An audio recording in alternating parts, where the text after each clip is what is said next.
for the first time in agrarian society, we figured out how to use a power-based control structure to manage resources and to achieve consensus on the legitimate state of custody of property and to physically defend ourselves in and from through cyberspace. And we've done all of these things at the same time, and we've done it non-lethally.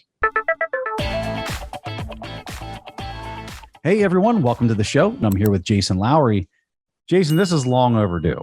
This discussion is long overdue. I'm really excited to have this with you. So welcome to the show.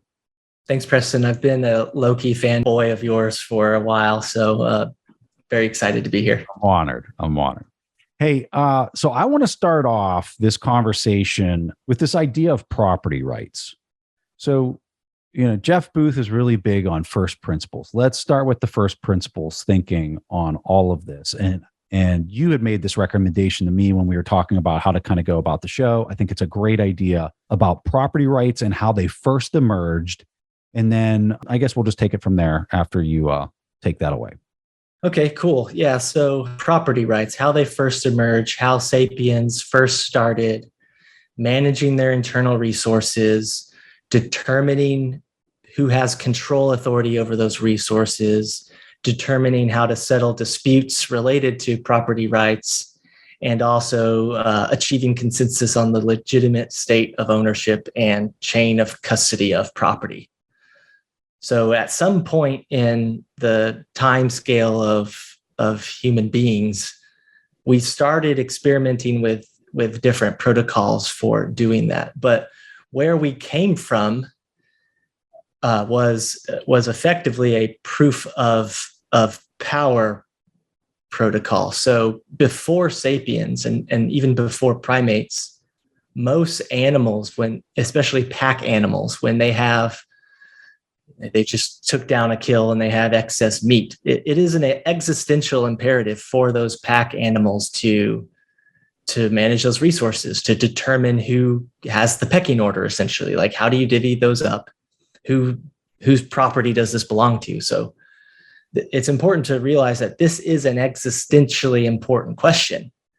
And the way natural selection has optimized itself is kind of what you see in surviving animals today, which is, for the overwhelming majority of cases, when pack animals have property to distribute amongst the pack, they feed and they breed the most powerful members of the pack. So the power projectors, power as in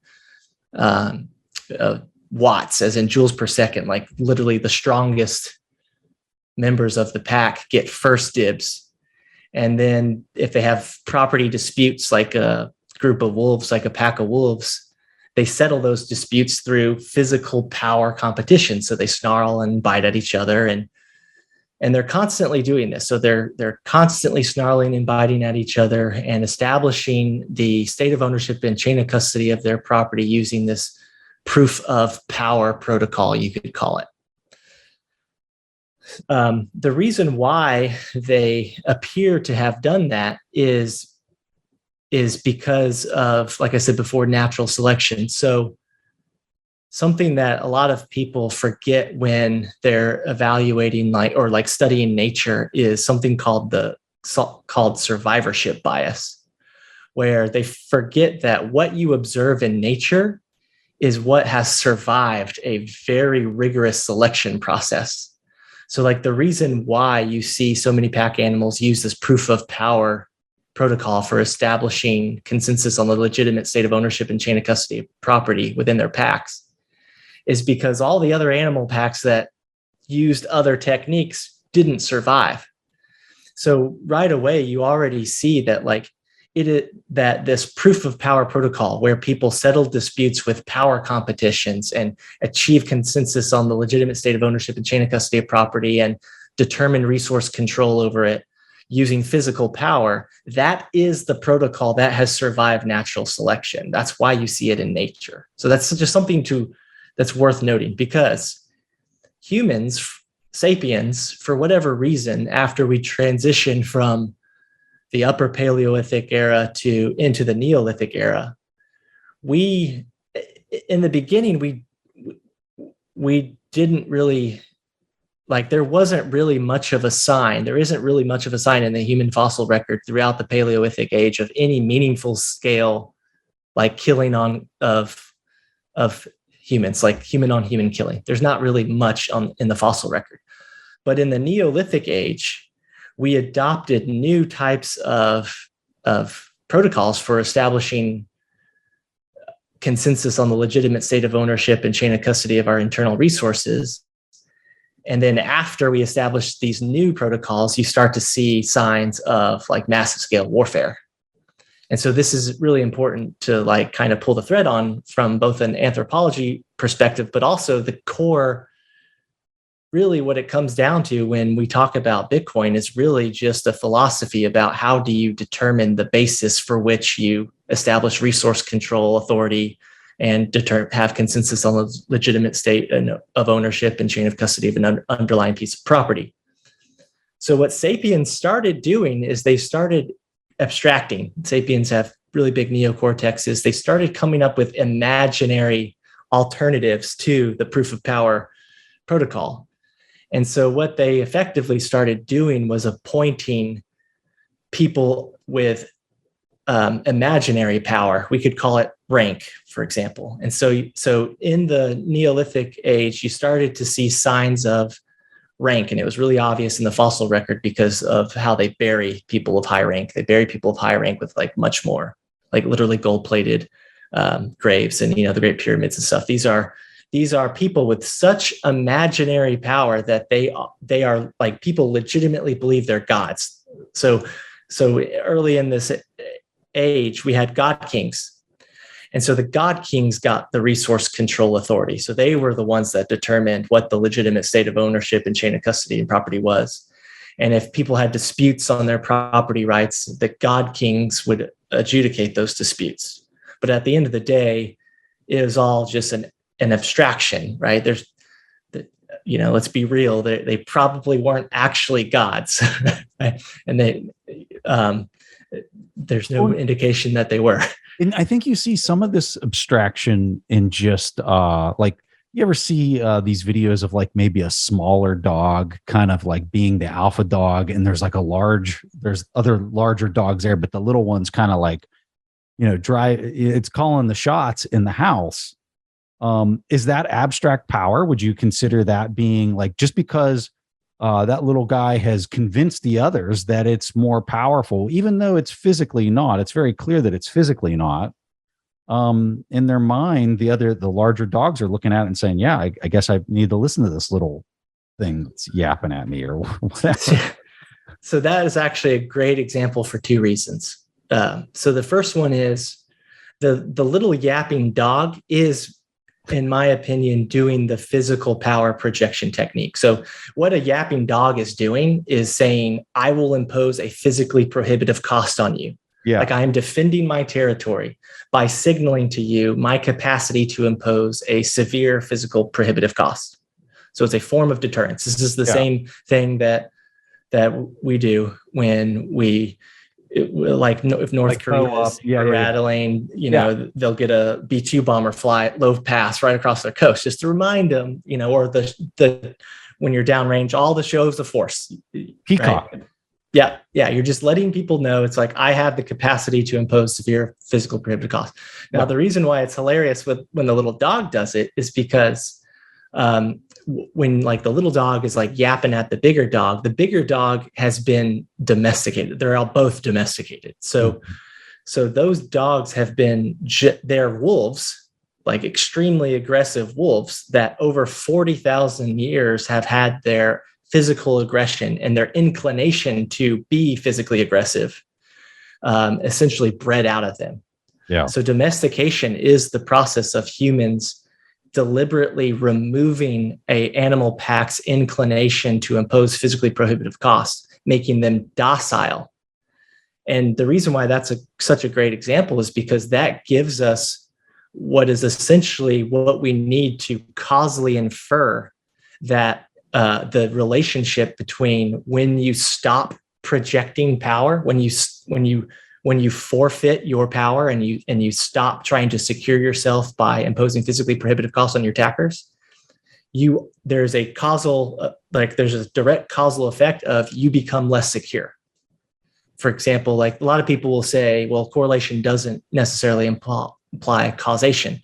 But if you have randomized A/B testing across 40 different domesticated animals, and in every case, when you remove their physical aggression, when you remove their capacity and inclination to impose severe physical prohibitive costs on their attackers, they do become demonstrably insecure. And we have the data to do the causal inference off that because we eat it for breakfast and for lunch and for dinner, or we cuddle with it like we do with our dogs. So domestication is proof that if you do a different protocol than the proof of power protocol, then you risk systemic exploitation, because that is what domestication represents fundamentally. Wow. Is the systemic exploitation.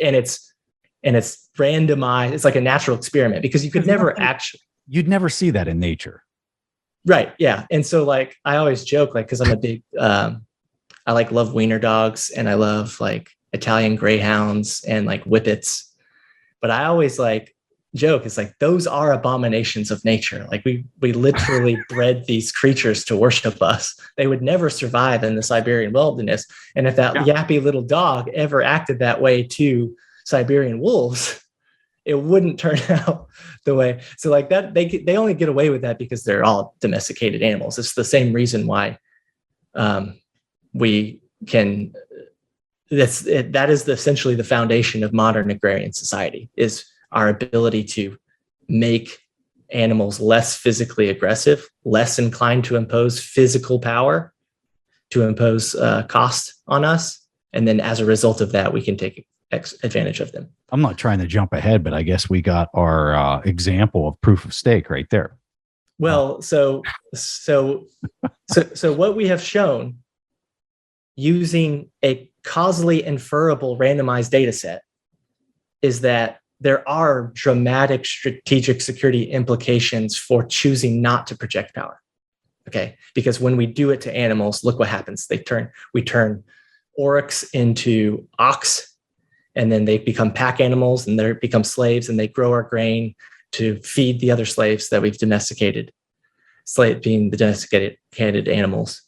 You turn boars into pigs, you turn jungle fowl into chicken. So like the difference between a boar and a pig is the pig doesn't put up a fight, right? The difference between, right? Okay.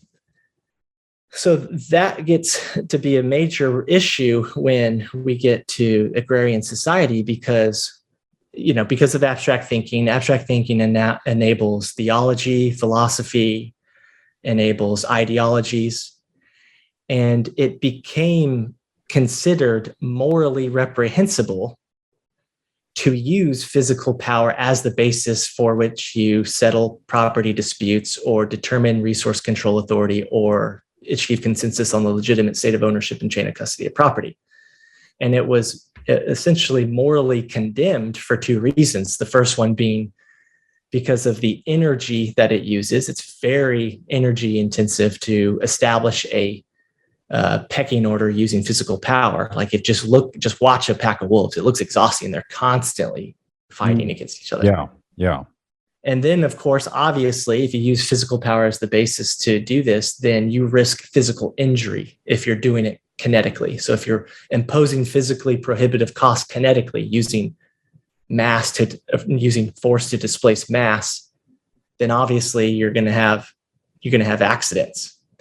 And I say accidents because a lot of pack animals have natural instincts to basically pull their punches, so to effectively not injure each other. So they have to figure out a way to use power as the basis to achieve consensus on the legitimate state of ownership of property, but they have natural instincts which prevent them from like obviously killing each other, because that's an obvious existential threat, right? If wolves fought each other to the death over every stake, there would be no pack anymore, because all the wolves would die. So, and humans have this same, and a lot of primates have this same natural instinct. So Lieutenant Colonel, I think his name's Grossman, Army psychologists, and a bunch of other psychologists, they've led multiple studies to show and basically quantify the aversion that humans have to injuring other humans. the famous example that I always use that I got from Lieutenant Colonel Grossman was the example of Gettysburg, where when they took the rifles off the soldiers that were killed in Gettysburg, and 80% of those rifles had never been fired. And several of those rifles had been double and triple stuffed with ball and powder. So it was implying that the soldiers that had died were not firing their shots and were in fact faking full fire and reload sequences during the battle. That's how powerful the natural instinct is to not impose lethal cost on, or not physically or lethally injure fellow humans. And then he makes the argument that when you started having like long range weapons, and then of course like airplanes and bombs and stuff like that, you basically stop seeing the person you're killing. And that was part of the reason why warfighting became so lethal during the 1900s, is because you don't have that natural instinct prohibiting you anymore. But anyways, that is all to say that humans have a very strong inclination to not use physical power as the basis for which they settle disputes, determine who gets to control the resources, and achieve consensus on the legitimate state of ownership and chain of custody of property. So they use an abstract form of power. And this abstract form of power is considered better because it does not use energy. Okay, kind of reminds you of proof of stake, right? And also, obviously, it doesn't cause injury because it's abstract, right? You're just, you can't cause injury because it's not even physical. And so that was the basis of abstract power hierarchies, and the reason why agrarian society adopted these abstract power hierarchies, where they have like these people of different ranks. They had the judges, they had the kings, and like they had the resource control authority. And based off of what they say, you get to do all the things that you need to do to manage the resources. But there are, of course, major systemic differences when you do that. Okay, so we've already established that when you take the will to fight out of domesticated animals, they become systemically exploitable. And that exact same thing repeated itself when agrarian society first adopted these abstract power hierarchies, because these god kings essentially exploited their populations at like egregious scales. And you still see this today. I mean, look at North Korea. They think Kim Jong-un is a god, and it's crazy. Yeah. It's a trust-based system. You have to trust in your god king and the benevolence of your god king effectively, because when you create an abstract form of power, they are essentially, in many cases, unimpeachable. Like they have unimpeachable power now. And you have also technically removed the constraints of their control authority. So whereas like the alpha wolf can only control what he has the physical power to control, if you change it to abstract power, there is technically no limit to what that god king can claim power over. So you can expand their abstract power and abstract resource control authority at zero marginal cost. He can just say, I'm the god, so everything's fine. And it's like, okay, well, I guess you're right. So that was like, if you look at like how real fast, it seems like the physical power would have been bound by geographic region. Like you can only expand it so far, at least throughout history. And we can get into the arguments of like where we're at now with Bitcoin specifically. But in the past, it seems like you were bound by a range, or it was very difficult to extend out. Yeah. And so that's actually a huge point, because I've made this point before too. Let's fast forward to today. Okay, there's a bunch of physical resources. The main one that people seem to enjoy is the surface area of the earth. That is a resource that sapiens seem to value. So the question is, how should sapiens manage resource control authority over the surface area of the earth and determine what the quote unquote legitimate state of ownership and chain of custody of the surface area of the earth is? And so if you take an extraterrestrial point of view, right, and you're an alien and you're visiting Earth and you're looking at the sapiens from your extraterrestrial point of view, sapiens are just one single species. And so you look at them and then you would note to yourself, you would say, that's interesting. They don't have centralized control over the surface area of the earth, right? For some reason, they decentralize their control authority over the surface area of the earth, and they do it using a massive scale global physical power projection.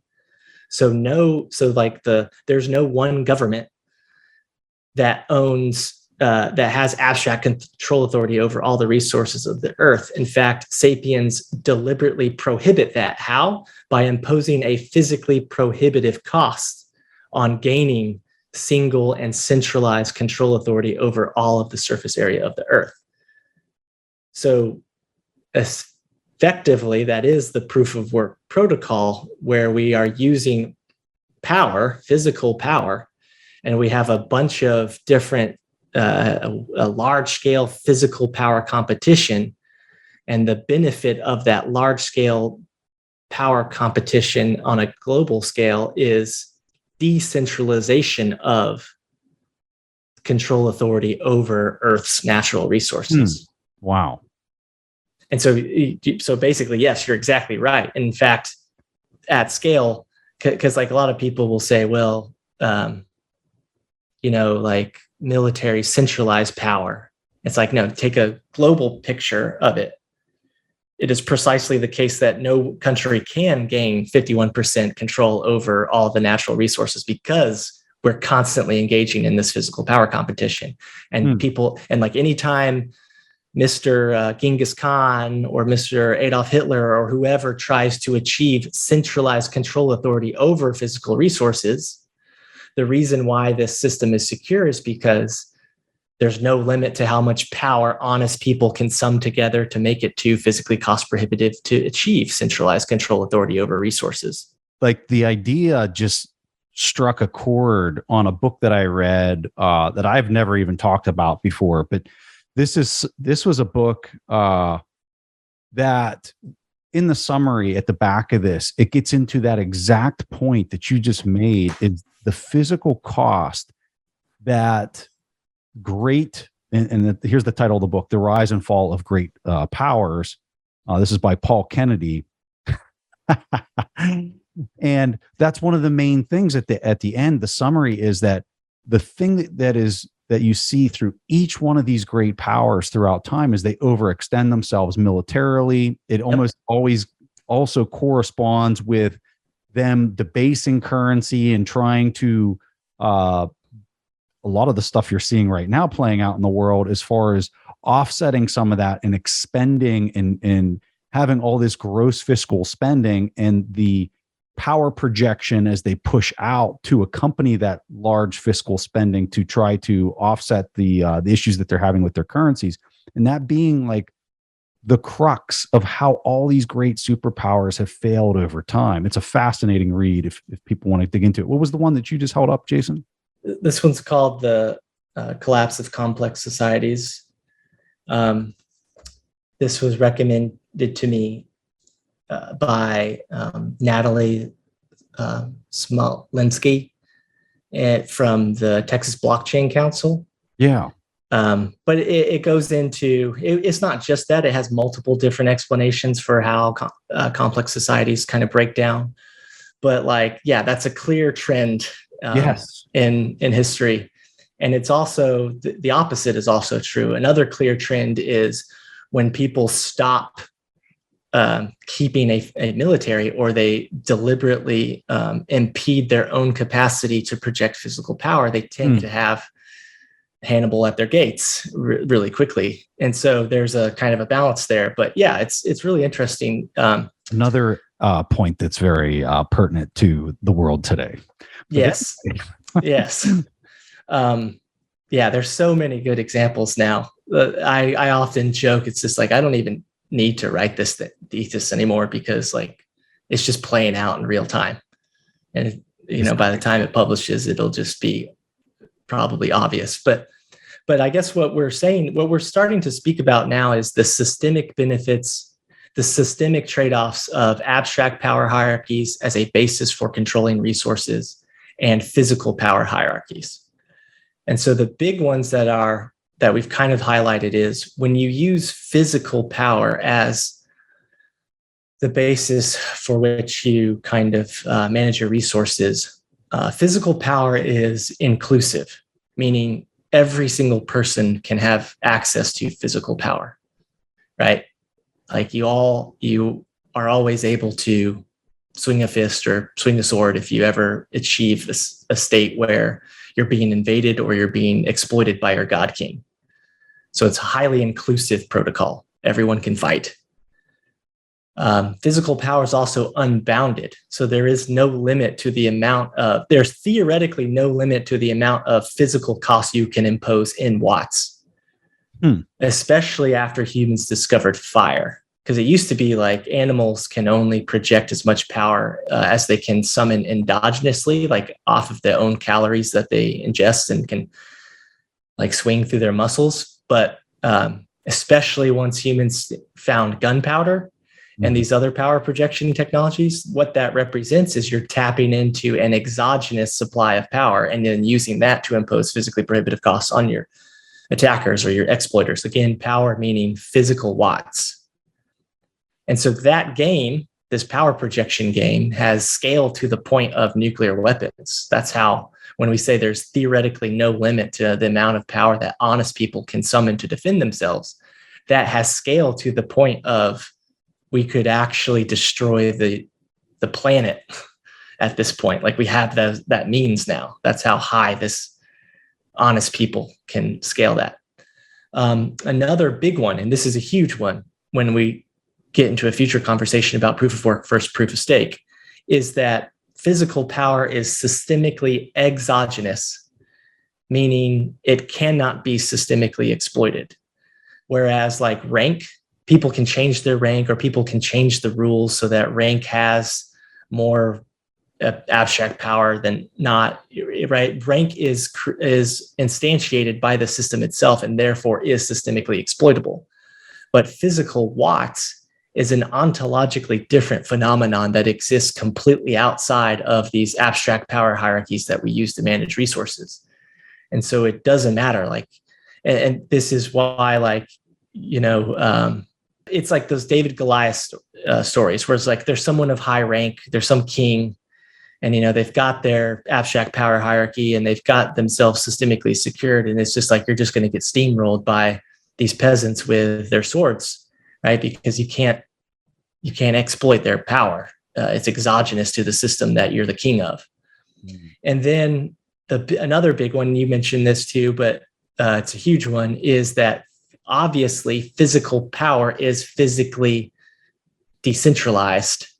So there is, you can actually see physical power and you can actually like validate it. Okay, compare that to stake. Well, actually, let's say the bad sides again, though. Physical power is energy intensive and physical power is prone to causing injury. So those are the downsides. But everything else, like if physical power was not energy intensive, or if it was highly energy efficient, and if physical power had no capacity to cause injury, say if it was in an electric form, then it would be a fantastic, it would be a highly systemically secure protocol, and it would probably not be condemned as ideologically bad on any like philosophical or theological reasons, because it is so good at preventing systemic exploitation and like invasion. When you use abstract power is non-inclusive. So not everyone gets to have a high rank. In fact, usually there's one person at the top and they've got most of the power. But the point is not everyone can have access to it. So it's non-inclusive and therefore not fully representative. Another problem with abstract power is it's bounded in zero sum. So there is a hard limit. There's a mathematical limit to how much abstract power that honest people can use to represent their interests or do some other things. And that becomes a very big systemic difference that is important to call out with proof of stake, but we'll wait until we get there. And then another problem with abstract power is obviously it's physically impossible to see it. It's impossible to validate if it's decentralized. And like we said before, there's essentially no limit to how far you can scale your abstract power. And but it exists in the imagination of the one to number of people that are part of said system, correct? Yeah. So if they're unsympathetic to your abstract power, then it's completely useless. Or if they don't understand your laws because they speak a completely different language, or if you've been geographically separated. So for abstract power to work in the interim, because it seems like it'll always be an interim way to project power, the trend of participants always has to be going up instead of collapsing down. Yeah, you expand the scale of your abstract power hierarchies by adding more participants. There are some benefits that are worth calling out. The benefits of abstract power is it is not energy intensive, so it's highly efficient. Mm-hmm.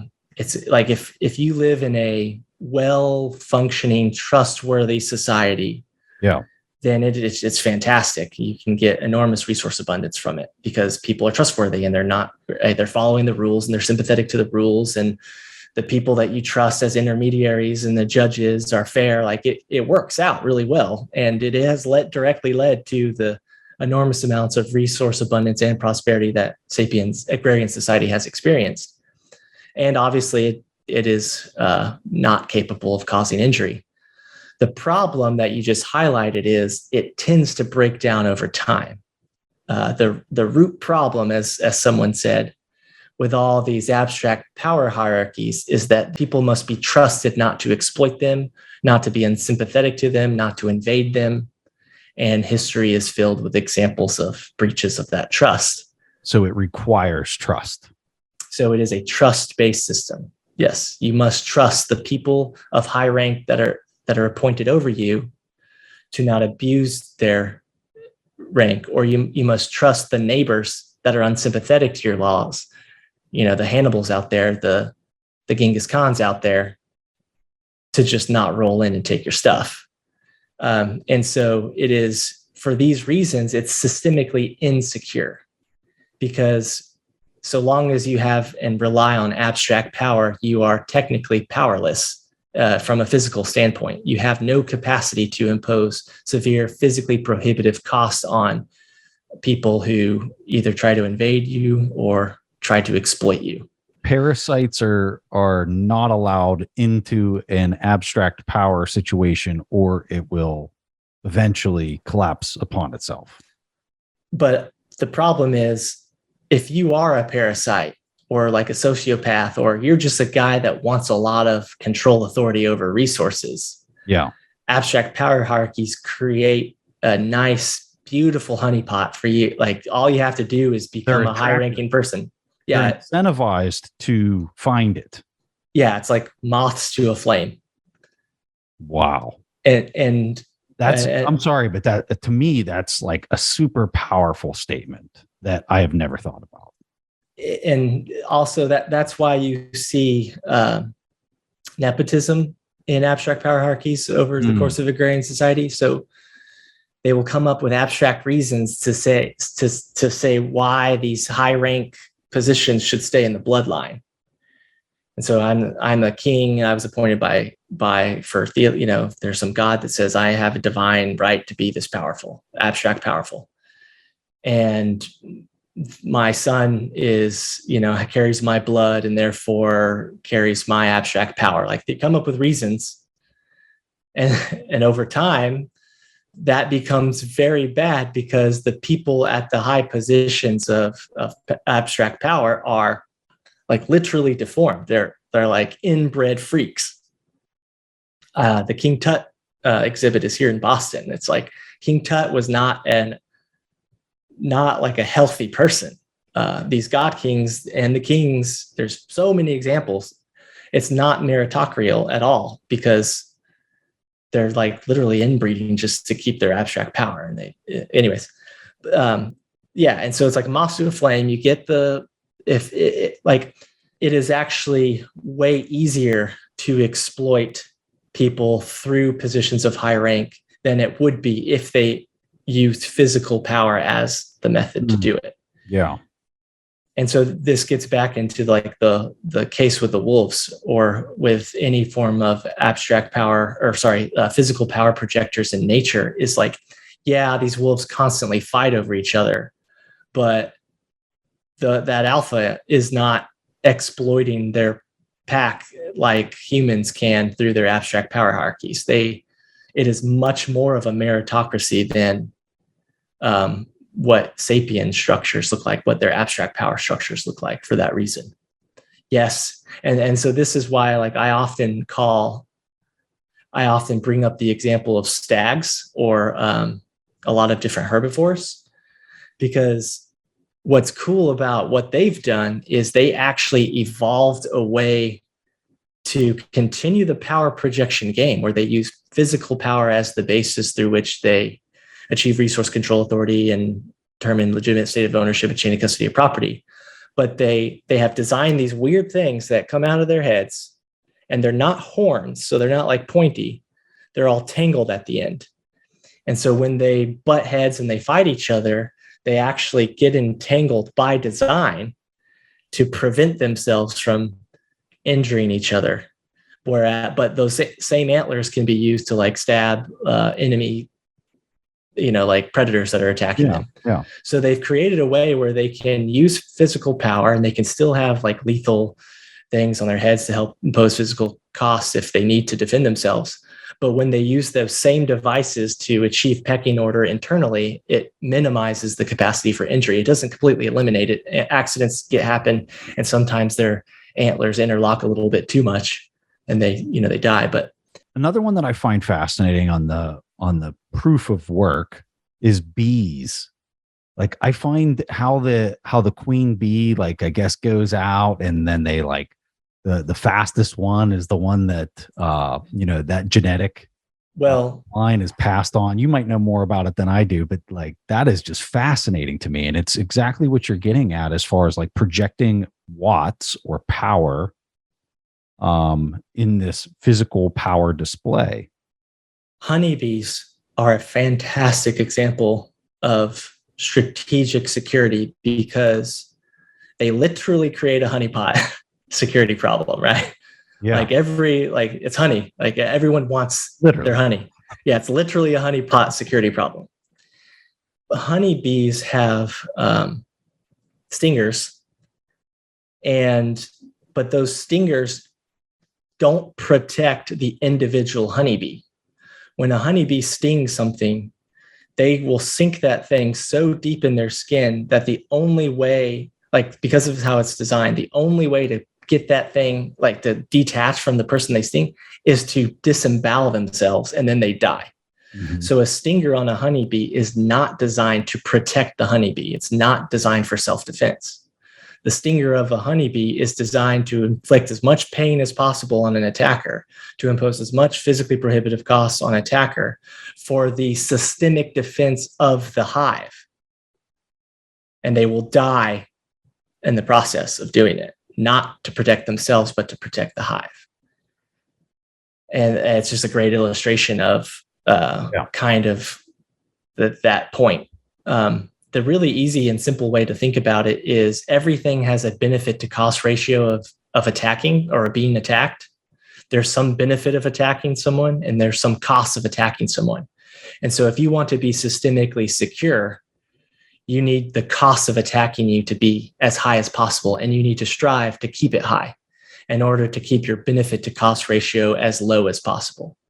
And you can never know how much is enough cost. Like you don't know how much ability to impose severe physically prohibitive costs you need to ensure that you're quote unquote secure.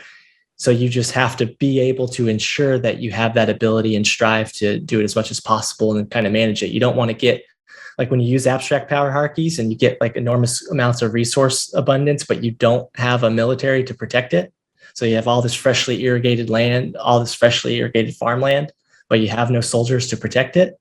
your benefit to cost ratio is extremely high. The benefit of attacking you is high. The cost of attacking you is low. You're going to get Sargon the Conqueror or Charlemagne or Napoleon or all these other economists that have ever lived. They're going to take advantage of your high benefit to cost ratio. And this is how it works in nature too. So it's not like it's like a sapient thing. Jason, let's pause there. So people were hearing about power projection. They're hearing about physical power projection versus abstract. I would just generically say the one is proof of work, the other one is a proof of stake idea, right? And we're going to cover those in much more detail here. But before we do that, I want to ask you about the basics of computer science and how computer programming emerged before we then transition those ideas that we just talked about to proof of stake and proof of work found on protocols. Yeah, this is really helpful if you just have kind of a quick crash course on computer science, because it'll make arguments about the difference between proof of work and proof of stake a lot simpler to understand. So at the end of the day, a computer is simply a general purpose state machine. So it's a machine where you can change its state. And so back in the day, like 2,000 years ago, the Greeks had astrolabes, and you could calculate where the stars are going to be in the future, where the heavenly bodies are going to be in the future. And the state machine programmer would change its state by pulling a lever or pushing a button or turning a dial in some case. So you're like changing the state of this machine. And these state machines are named after their function, not their form. So the main function of a state machine is to compute something, to compute the position of the heavenly bodies in the future, or to compute whatever. And so these computers, these state machines, have existed for 2,000 years, but only 200 years ago. Yeah, 200 years. They have been general purpose. So like for 2,000 years, state machines were special purpose state machines. So you could, like, if you wanted to compute something, you had to build a dedicated machine to compute that. Babbage and his friends in the 1830s start conceiving of this idea called a general purpose state machine. And the reason why that was such a big deal is because you no longer had to build a special purpose machine to do a compute that you needed. You could just program this general purpose machine to do it. But the act of programming was the act of giving this thing instructions manually by pressing buttons or turning a dial or pulling a lever.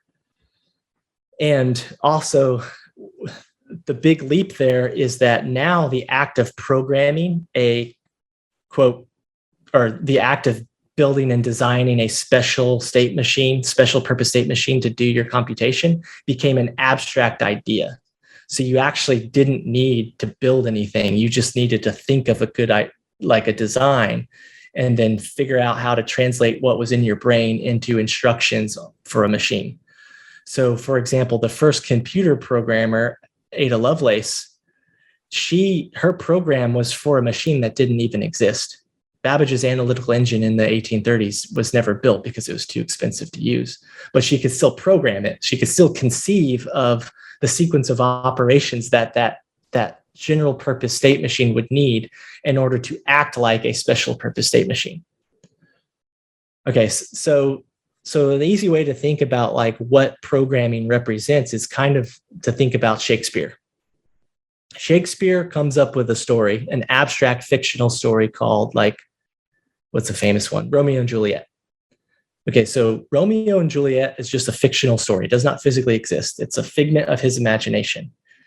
And then Shakespeare converts that from an imaginary story that's only in his brain, and he writes it down. So he uses a symbolic language, a syntactically and semantically complex language to translate the fictional story in his head onto a script. And then he hands that script to an actor, and then the actors give a performance. So in that sequence of events, Romeo and Juliet is still just an abstract story. Like, it still only exists in abstract reality. It doesn't physically exist. Just because the medium through which it's communicated, the script, it physically exists, doesn't mean Romeo and Juliet exists. Yeah. And just because actors can act it out and have like an emotionally moving performance that people think is real doesn't mean Romeo and Juliet is anything but a fictional story. It's still just a figment in this guy's imagination that he's communicating through a physical medium. Computer programming is effectively the same way. Computer programmers think of fictional designs in their brain, fictional stories. They write those down on scripts using a newly invented symbolic language called machine code. And then they hand those scripts to machines, and then machines can actually read those. And then the machines act like they basically role play. These general purpose state machines role play according to the instructions that they received. Mm-hmm. So at no point did the program actually physically exist, just the medium through which it was transferred to the machine. So like if you took my computer right here, this general purpose state machine, right? It is a bunch of circuitry. It's a bunch of like floating gate transistors with electrons on them.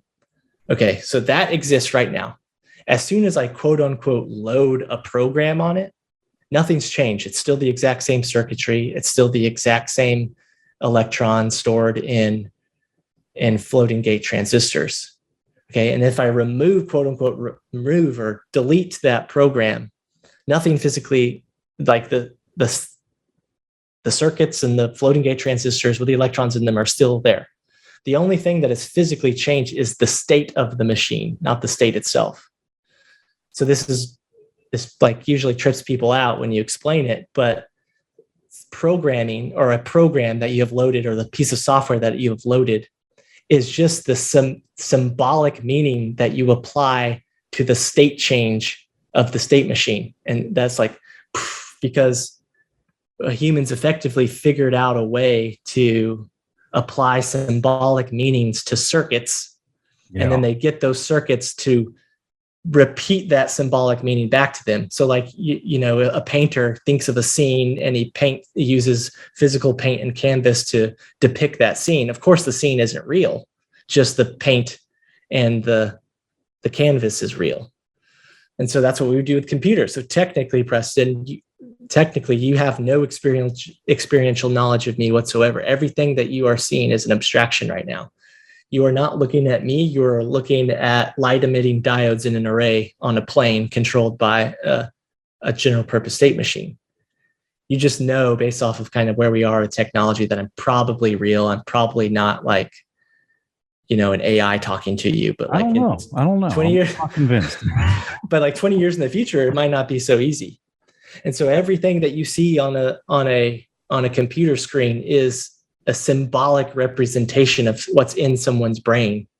Yeah. That a state machine is acting out for you and making a very convincing thing. And then you false equivalate, or you falsely, you think that it's real because the physical medium through which it's communicated to you is real. Yeah. So you're making a false correlation between your abstract ideas and the symbolic meaning and the thing that you see in front of you.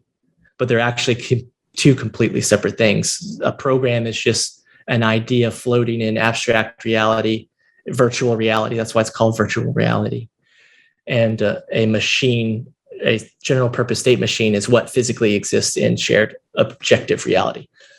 So why do we say that? Because that is an extremely trippy way. Like, that's an extremely hard thing to wrap your head around, that we have invented essentially a symbolic language to speak to machines who then speak back to us. And that what we're effectively doing is showing each other what's only in our imaginations through the machines that we program, through this virtual reality. That's really hard to understand. So what people do to make it simpler to understand is they do something called hypostatization, where they treat these abstract things as if they were concretely real, just for simplicity. So we just like talk like a program is a physically real thing that is quote unquote loaded onto a machine, just like people talk about the fictional story of Romeo and Juliet is loaded into the pages of the script. Right? We just say that it's a file, it's a folder, it's a trash can, exactly, desktop. But it's those are abstractions. None of those things, They don't physically exist. They're just figments of our imagination, and it makes it way easier to handle what is a extreme leap in abstract thinking that humans only recently discovered 80 years ago through stored program general purpose computers with von Neumann and his buddies. That is like so complex. Machine code is so complex. It is way outside. They used mind blowing. They invented a new logic through Boolean logic, right? So they're implying symbolic meaning to binary states that are then physically input into a computer. And it's mind blowing. It's way more complex than any human can really understand. Like maybe von Neumann could. I want to pause here because where we're going with this, and I think this is important for people just to kind of like, why are they talking about this stuff? We're talking about this because we're about to talk about how Bitcoin, and I'm not trying to steal the punchline here, but I think it's important for people to correlate why what you just explained is so important, is we're going to talk about the physical reality of energy expenditure, right? Which is real in tangible form, right? Versus virtual reality ones and zeros, and how one can be exploited and the other one can't, and how there's a tie to physical reality in one and there's no tie to physical reality in the other. Exactly. That's a foot stomp moment. I'm sorry if I stole the Nope, not yet. No, I still got a punchline. So that is something to kind of pause, think about. Don't forget it, because where we're going next ties a lot of what he was just talking about to this much more deep dive in proof of work for Bitcoin, proof of stake for, call it Ethereum or any other proof of stake token that's out there, which is pretty much everything other than Bitcoin. Mm-hmm.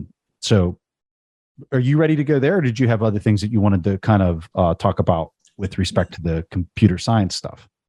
With computer science, the last thing I'll leave is it's so complex that we just pile on different abstract ideas to make it simpler for us to comprehend what is way more complex than we comprehend.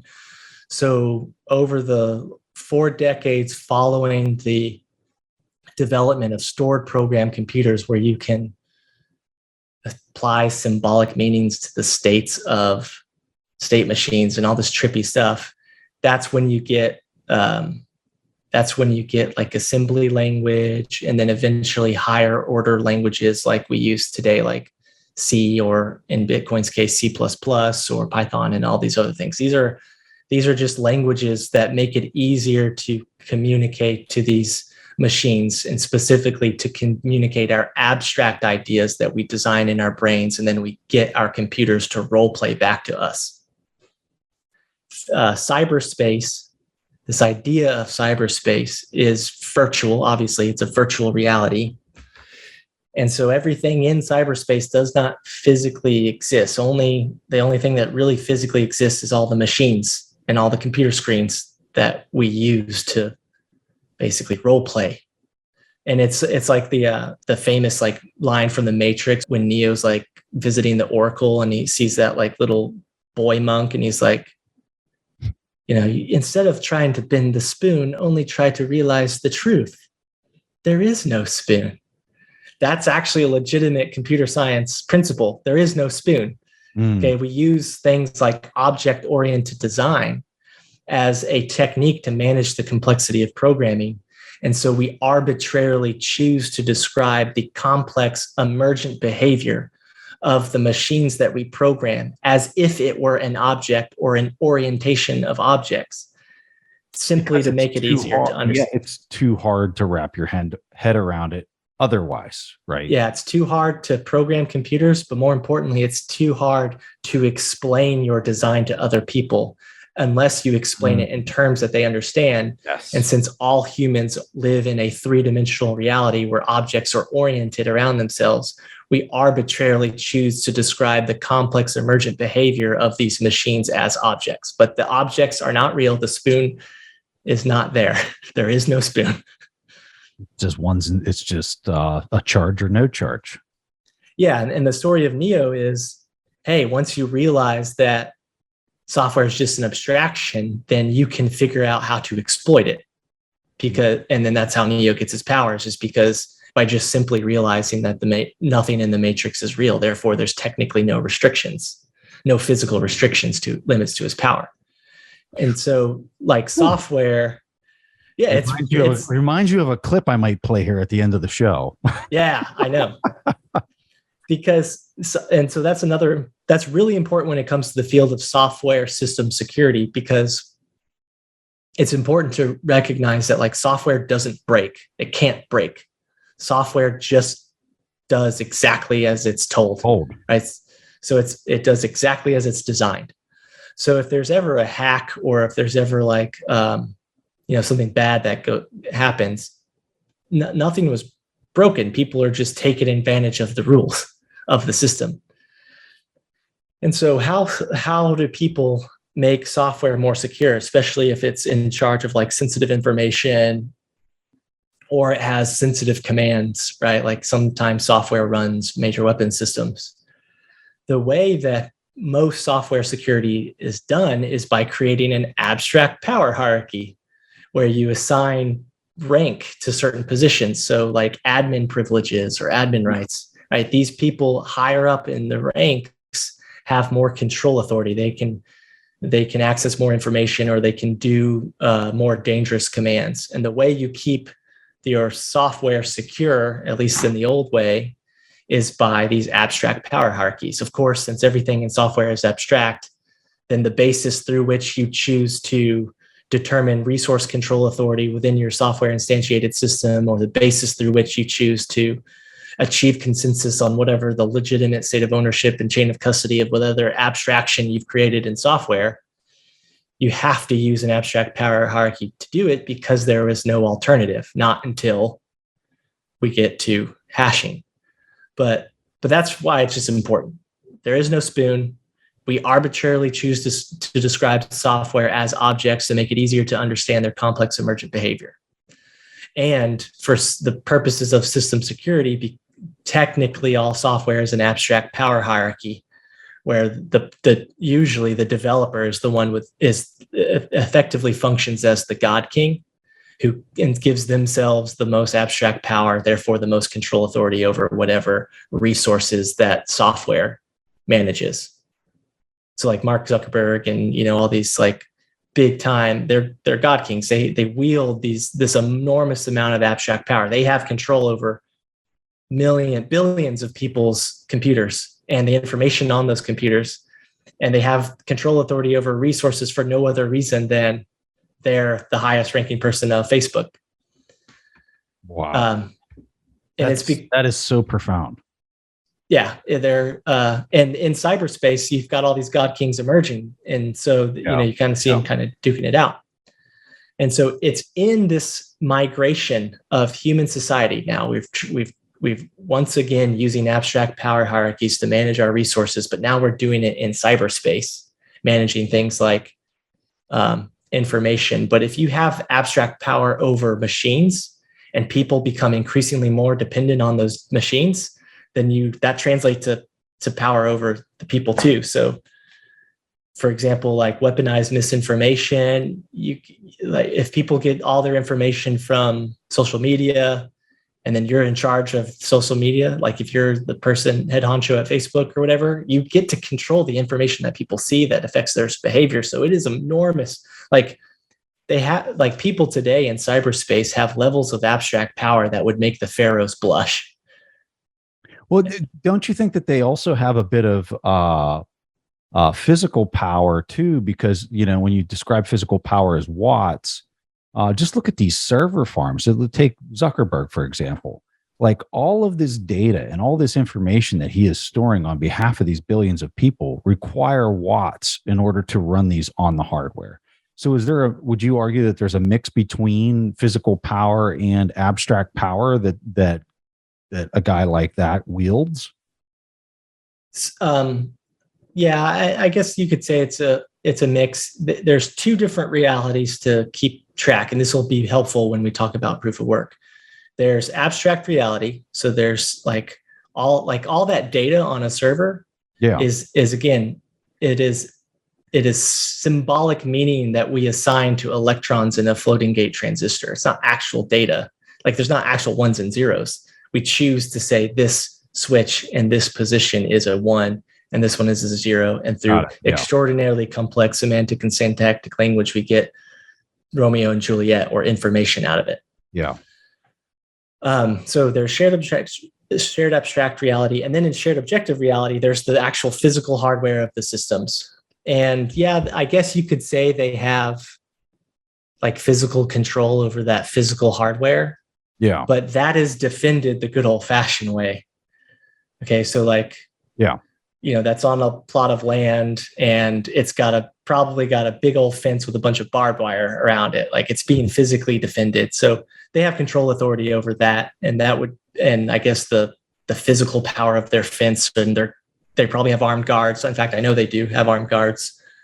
That is a form of physical power, but like that pales in comparison to the amount of abstract power and resource control authority they have in and from and through cyberspace. Yeah.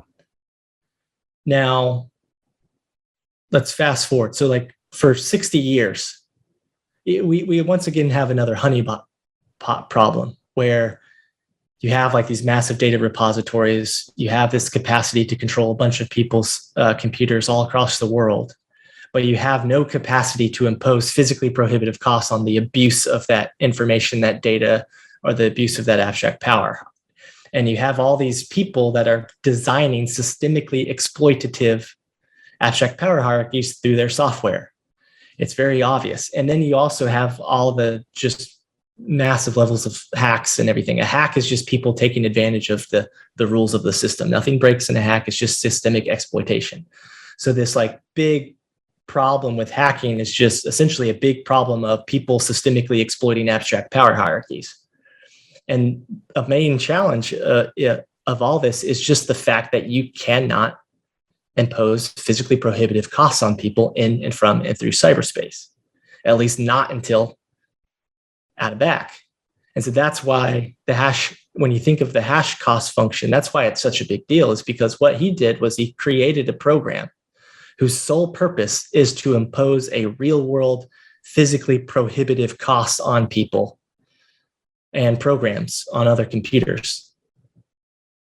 Okay, so to solve a hash function, you have to use brute force physical power. You have to use just electricity and just guess a bunch. So the only point of solving a hash function is to impose an electricity cost, a physical cost in watts, a non-kinetic, so a non-lethal physical cost, but still a severe physically prohibitive cost on solving the hash function. And so in return for solving the hash function, in case of like Adabak's invention with Hashcash, you get like a receipt. You say, okay, I have proven that I have done this work, or in other words, I have proven real world power. Like I have proven that I have been imposed by real world physical costs. And so there's a very subtle but important implication of that from the perspective of cybersecurity, because in the case of Adam Back, the reason why he created this was to defend against systemic abuse. It's literally called a countermeasure, denial of service countermeasure. So an easy way to systemically abuse people is to spam them through email, right? Because there's no marginal cost to just pound, like just. And that's when Adam came up with this. Yep. And so the point of hashing is to impose a real world physically prohibitive cost on people who are spamming or otherwise systemically exploiting the abstract power hierarchies instantiated by your software. And that's a big deal, right? That's a big leap in terms of, because once again, you have 7,000 years ago, you've got God kings exploiting people through their abstract power. Eventually the slaves figure out we can impose a physically prohibitive cost on our God kings and they'll stop exploiting us. Fast forward to 1997, you've got people abusing their abstract power hierarchies, and Adam Back comes up with the mechanisms through which you can impose physically prohibitive costs on people exploiting you. And it issues a receipt, and it's a proof of work receipt, but it doesn't really matter what it's called because it's all abstract anyways. The point is you're imposing physically prohibitive costs on people, not in abstract reality, but through shared objective reality. That's a big deal. And from a computer science perspective, it's also a big deal because it's kind of creating this gateway between worlds where you have real world electricity passing into the hash function, and then coming out of the hash function is a receipt that you can then abstract as an object and then pass around. Or in his case, it wasn't transferable. But the point is, you take, instead of like most things in computer science where you hypostatize a abstract thing as a concretely real thing, proof of work does the exact opposite. It's reverse hypostatization, where you take a real world thing, electricity, watts, and then you treat it as an abstract receipt. And so that's huge, because now in cyberspace or on your computer, if you see that proof of work receipt, you see proof of real, you see proof of something that physically exists. That's not true for anything else that you see on a computer screen. For people that are hearing all this terminology and they're saying, I hear what you're saying, but I just can't really understand like what's happening in the math. How is the code actually able to imply or apply that physical work in physical reality to the person who's the attacker?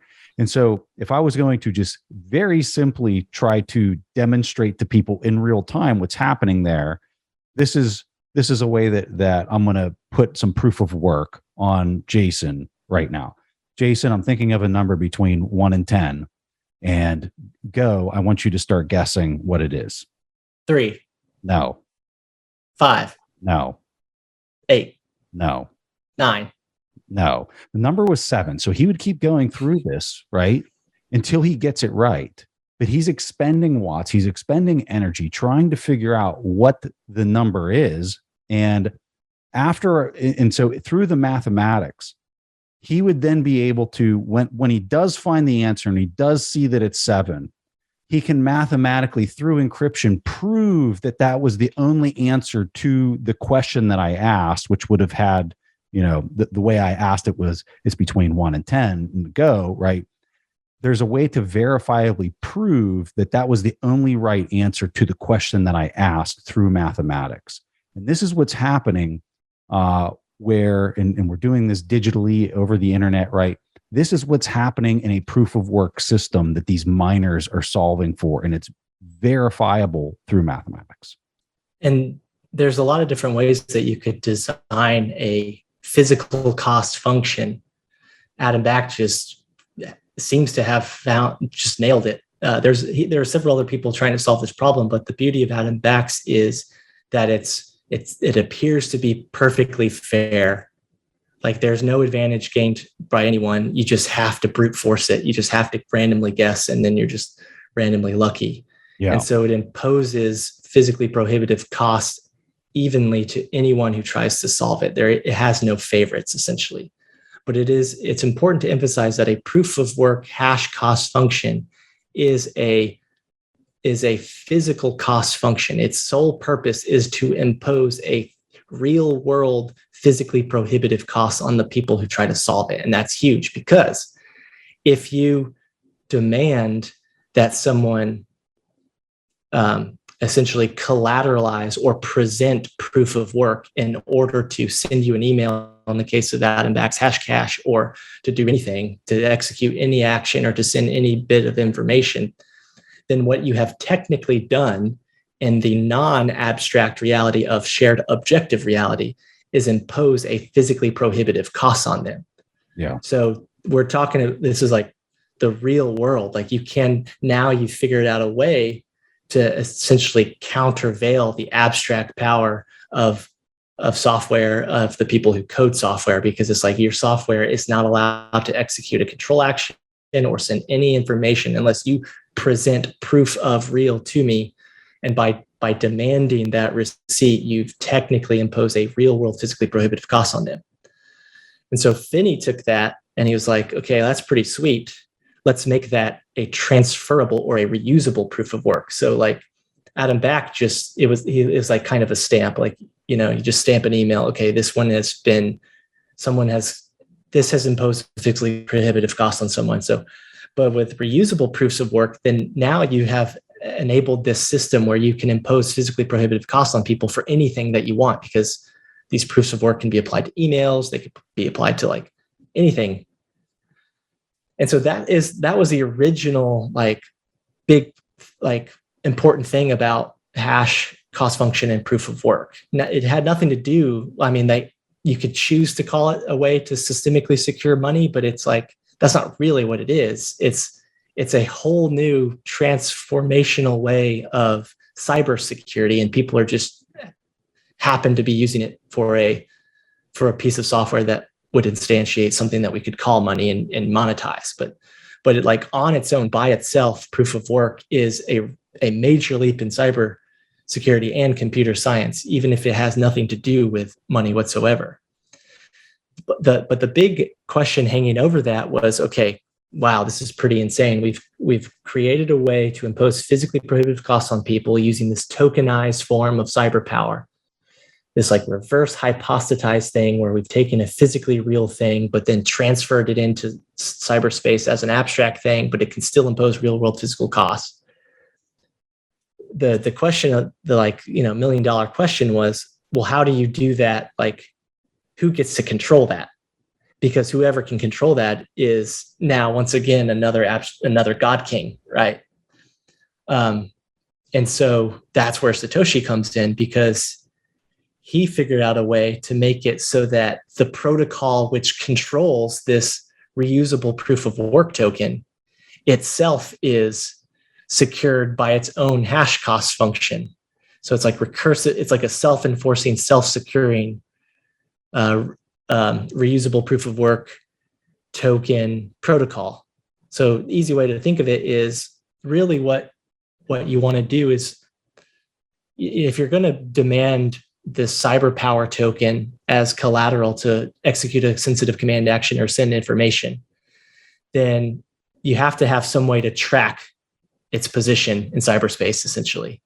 And so you need a ledger of some kind. You need someone to record where it is and have verifiable ownership of it at all times, which means you have to have someone to write that ledger.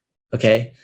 But if you have someone that has the authority, the abstract control authority to write the ledger, they have enormous abstract power because they can control which transactions get added, and they can also withhold transactions. So whoever's in charge, whatever's entity is allowed to add or withhold transactions of this cyber power token, has enormous abstract power. And so Satoshi, the beauty of Bitcoin is, it's like, okay, well, how do you decentralize that control authority over that ledger? Well, how do you do it? You make the people who solve the hash cost function the people who get to write the ledger.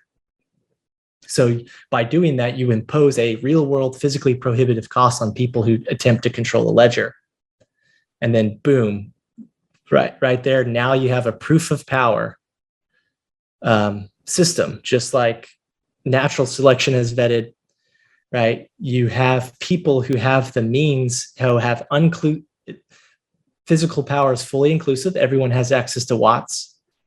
Physical power is physically decentralized. There's watts all over the world. You can pull watts out of the air, out of the wind, out of the water, out of natural gas, out of solar. So this power is available everywhere exogenously, systemically exogenously. So there's no way that you can code a systemically exploitable piece of software that prevents people from using their real world watts. It's fully inclusive, so everyone can have access to these watts. But the big one is it's unbounded.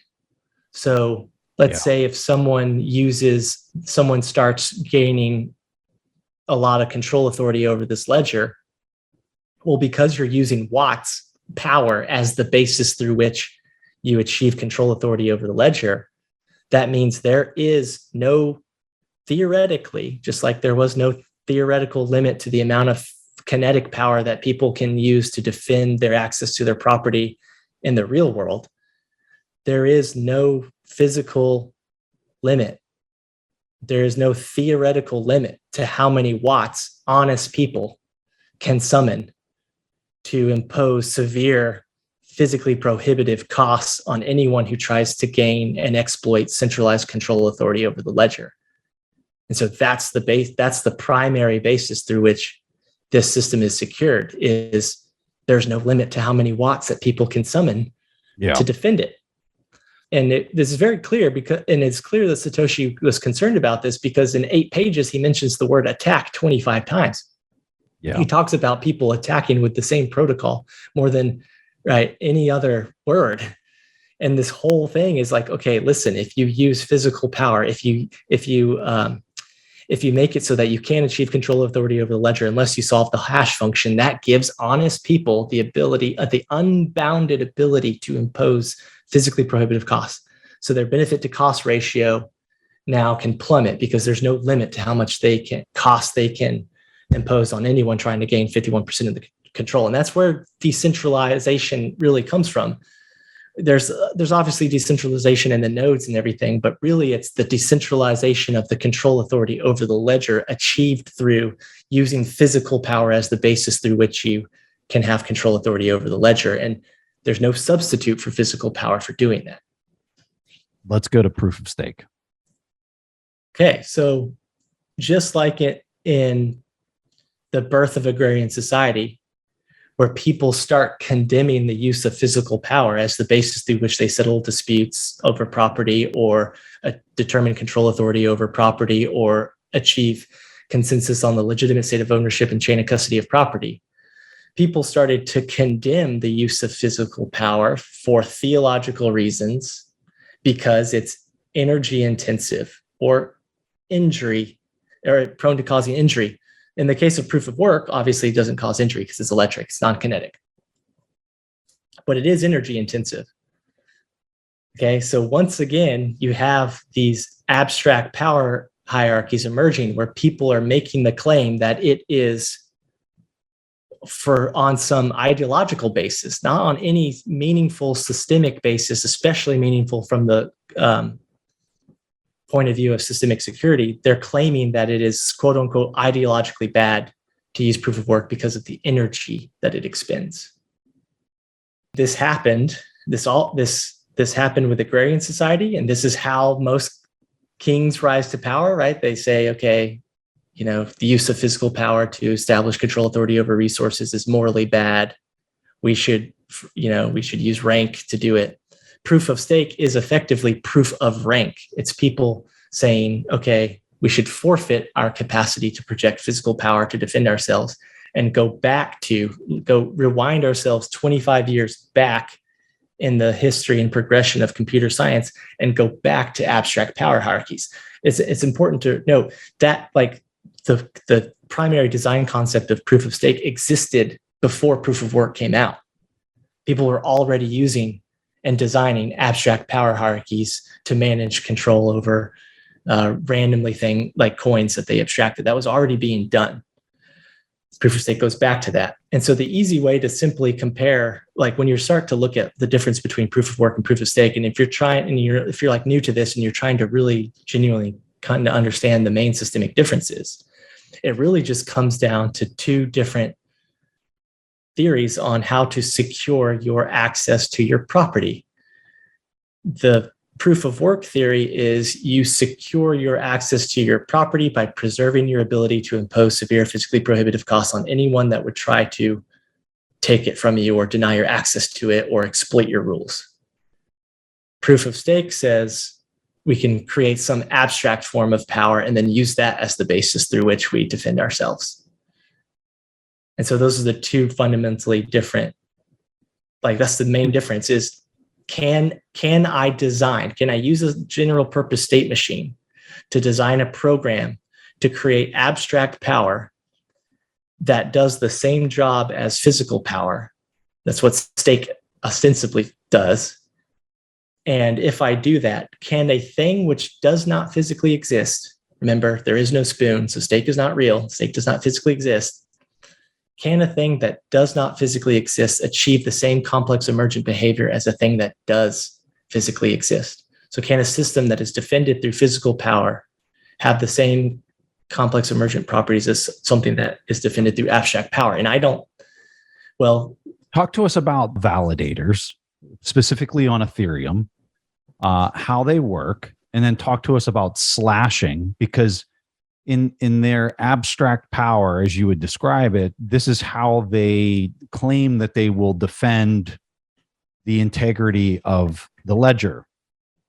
Yeah, so the idea behind slashing is we can impose cost by allowing honest people to quote unquote slash the stake of validators that might be abusing their control authority over the ledger.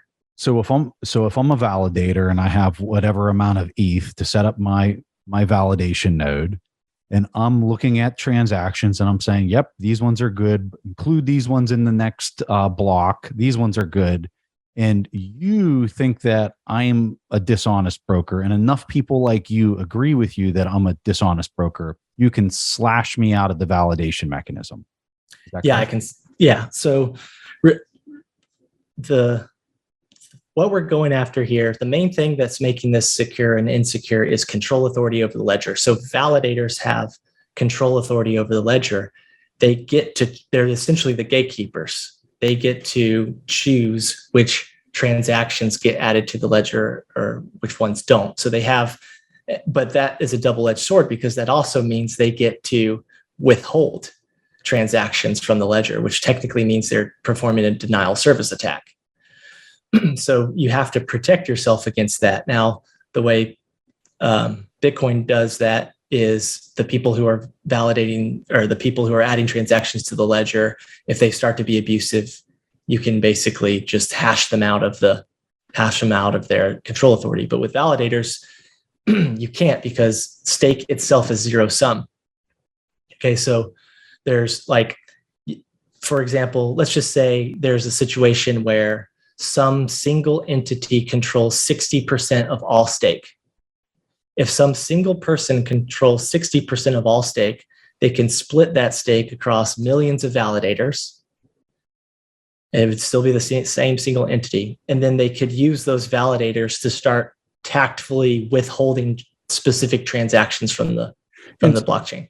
And so when you say they have 60% of the stake, you're saying they have 60% of the validators, because if they had 60% of the coins that are outstanding on that protocol, they could have way more than 60% of the validators, correct?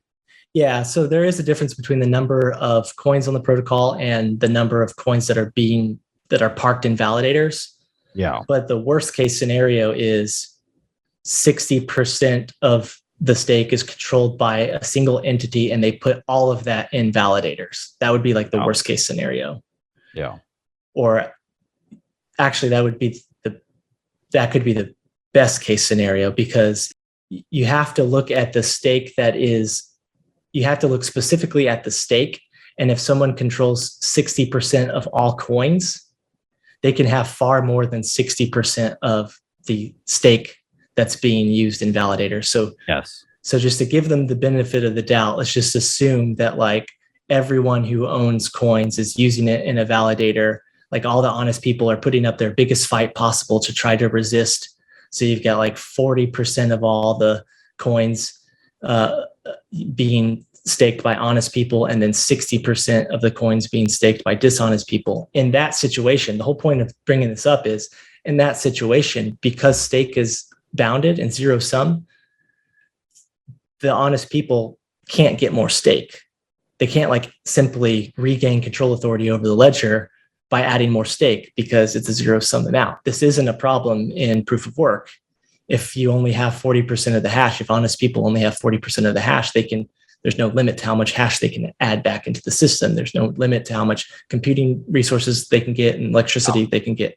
But in stake, you're stuck. So to try to let's frame this real fast. In a world where you have runaway fiat printing that has no production cost whatsoever, and nation states that could print, buy coins off the protocol and then start staking them, right? There's arguably an incentive to act this way, to control which transactions are being included, not included, stuck in the mempool. At that point, you can do whatever you want. Yeah. So there's nothing physically preventing you from just printing all the money to buy all the stake to gain the control authority over the ledger. That's one of the dangers of coupling control authority over the ledger to something that doesn't physically exist. That has no tie to physical reality. that has no tie to physical reality, that you can't see. Like stake. So an easy way to think of it is, remember, all objects in software, there is no spoon. So stake does not physically exist. That means it's not verifiably physically decentralized. It's like physically impossible for it to be verifiably decentralized because it's not a real thing. So no one can prove that stake isn't already centralized. Right. You just have to trust that it isn't.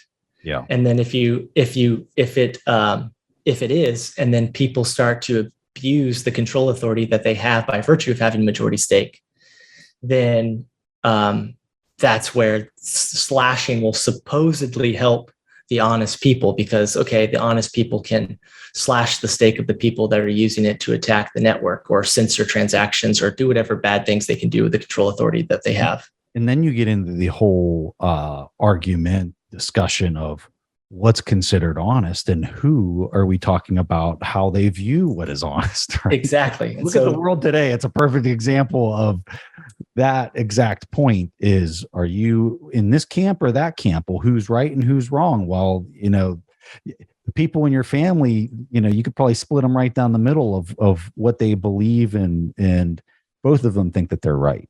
So yeah, there's three main critical problems with the idea of slashing that I see just as a military adversarial thinker.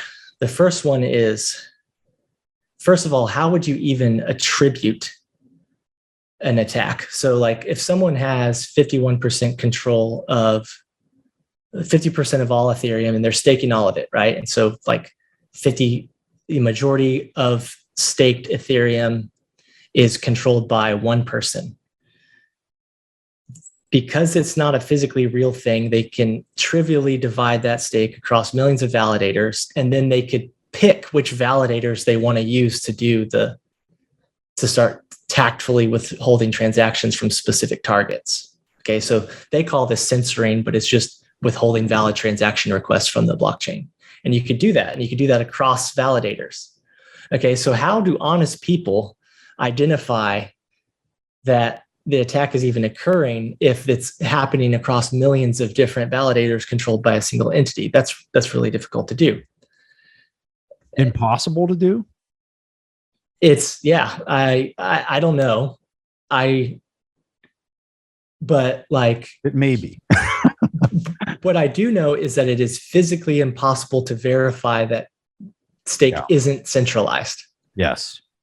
So it's going to be really hard to make the claim that there is a 51% attack occurring if it's already physically impossible to verify that it's not or is centralized in the first place.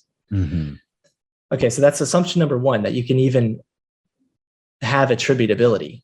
And I don't know how that could happen. Like, I can't reasonably figure out how people are going to come to consensus about that, because like, if you look at how Vitalik subscribes it, is if beyond a reasonable doubt that we have identified that an attack is occurring, then we could slash. It's like, okay, well, how are you going to achieve beyond a reasonable doubt? Because I don't know how you would do that.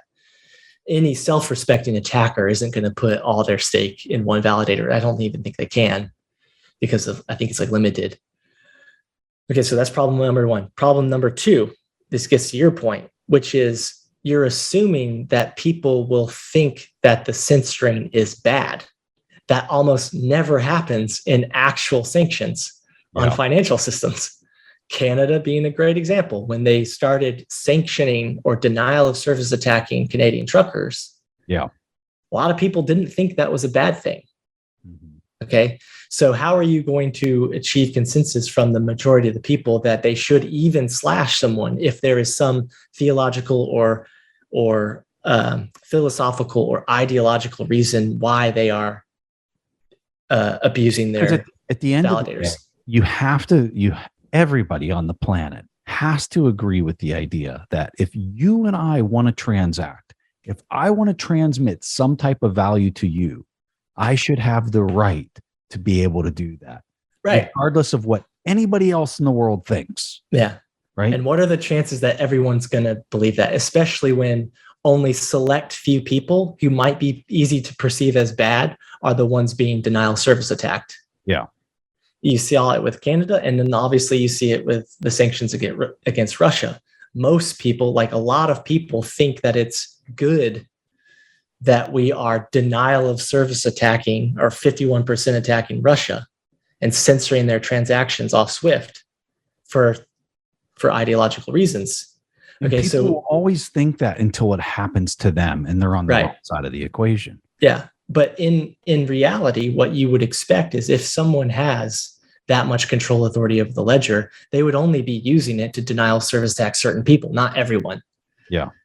And so, like, what are the chances you're going to get everyone else who isn't being attacked to come to unanimous conclusion, or however much conclusion you need to prove without a reasonable doubt that the censoring is occurring and that it is a bad thing? When in most cases of sanctions, people think it's justified and they aren't mad about it. So that's problem number two. And then the third and glaring one is slashing works both ways. Okay, yeah. So the honest members can always slash the majority stakers that are abusing their control authority over the ledger, but the people with the majority control authority over the ledger, because of their majority stake, can slash the honest people back to maintain their majority stake. And so you get basically into slash wars instead of hash wars. It goes back to what we were talking about early on, where the apex predator of an abstract power hierarchy, they would do anything and everything to ensure that they can continue to control this system, this protocol.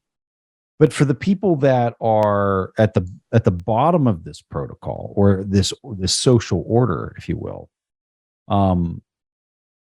they don't have the incentive for it to be kept in place because they're the victim of this environment that they have to operate within. And it's worth just repeating, like, we've created over the last 5,000 years, we have used symbolic language to formally codify abstract power hierarchies where rank is ostensibly decentralized across senates or voting systems, right? Where we hire, something like 500 representatives of rank, and we use voting systems and we trust in them to represent us. But over the course of those 5,000 years, time and time and time again, they get exploited. People find a way to systemically exploit the rule set to take advantage of the abstract power. There is an enormous incentive to do that because it's a giant honeypot problem. And so when you go to a proof of stake system, what you have once again done is created an abstract power hierarchy and a voting system. And you're just making this claim that, like, this thing won't be systemically exploited, that these rules, that people aren't going to figure out how to abuse the rules. And it's silly to me because people can't even verify that it's not already centralized. People don't know. You have no idea who is behind the stake. So, like, at least in, like, governments, oppressive governments or regulatorily captured governments, you at least can see your oppressors. In stake, they're anonymous and you have no idea what's behind these people. So it's just it seems to be extremely systemically insecure. But even if you don't believe that, it is 100% irrational to make the argument that a system based on something abstract, which doesn't physically exist, can have the same complex emergent behavior of system security as a system that uses something that is physically real, like power.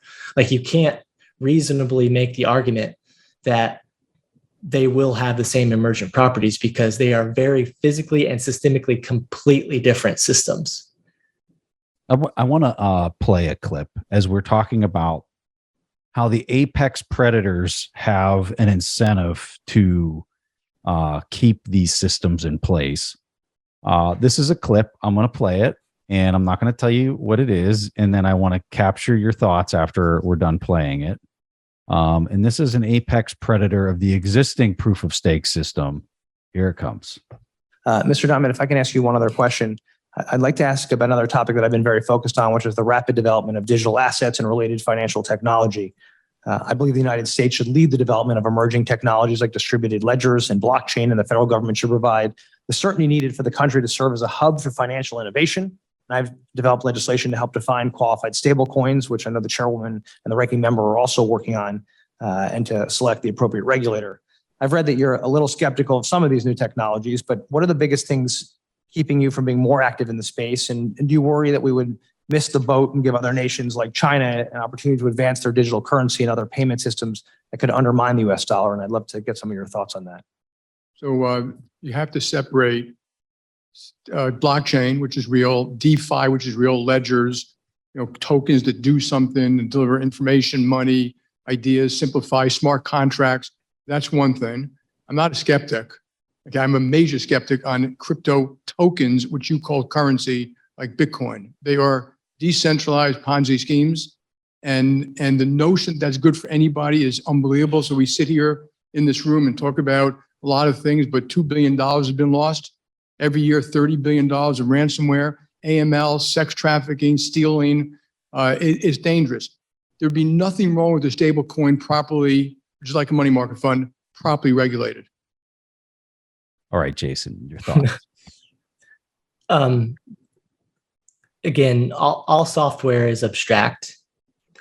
And because software is abstract, there's a lot of semantic ambiguity about what kind of matters and what doesn't. And so, and real fast, that was Jamie Dimon from JP Morgan Chase, if people didn't hear the names or aren't familiar with the clip. I'm sorry, keep going.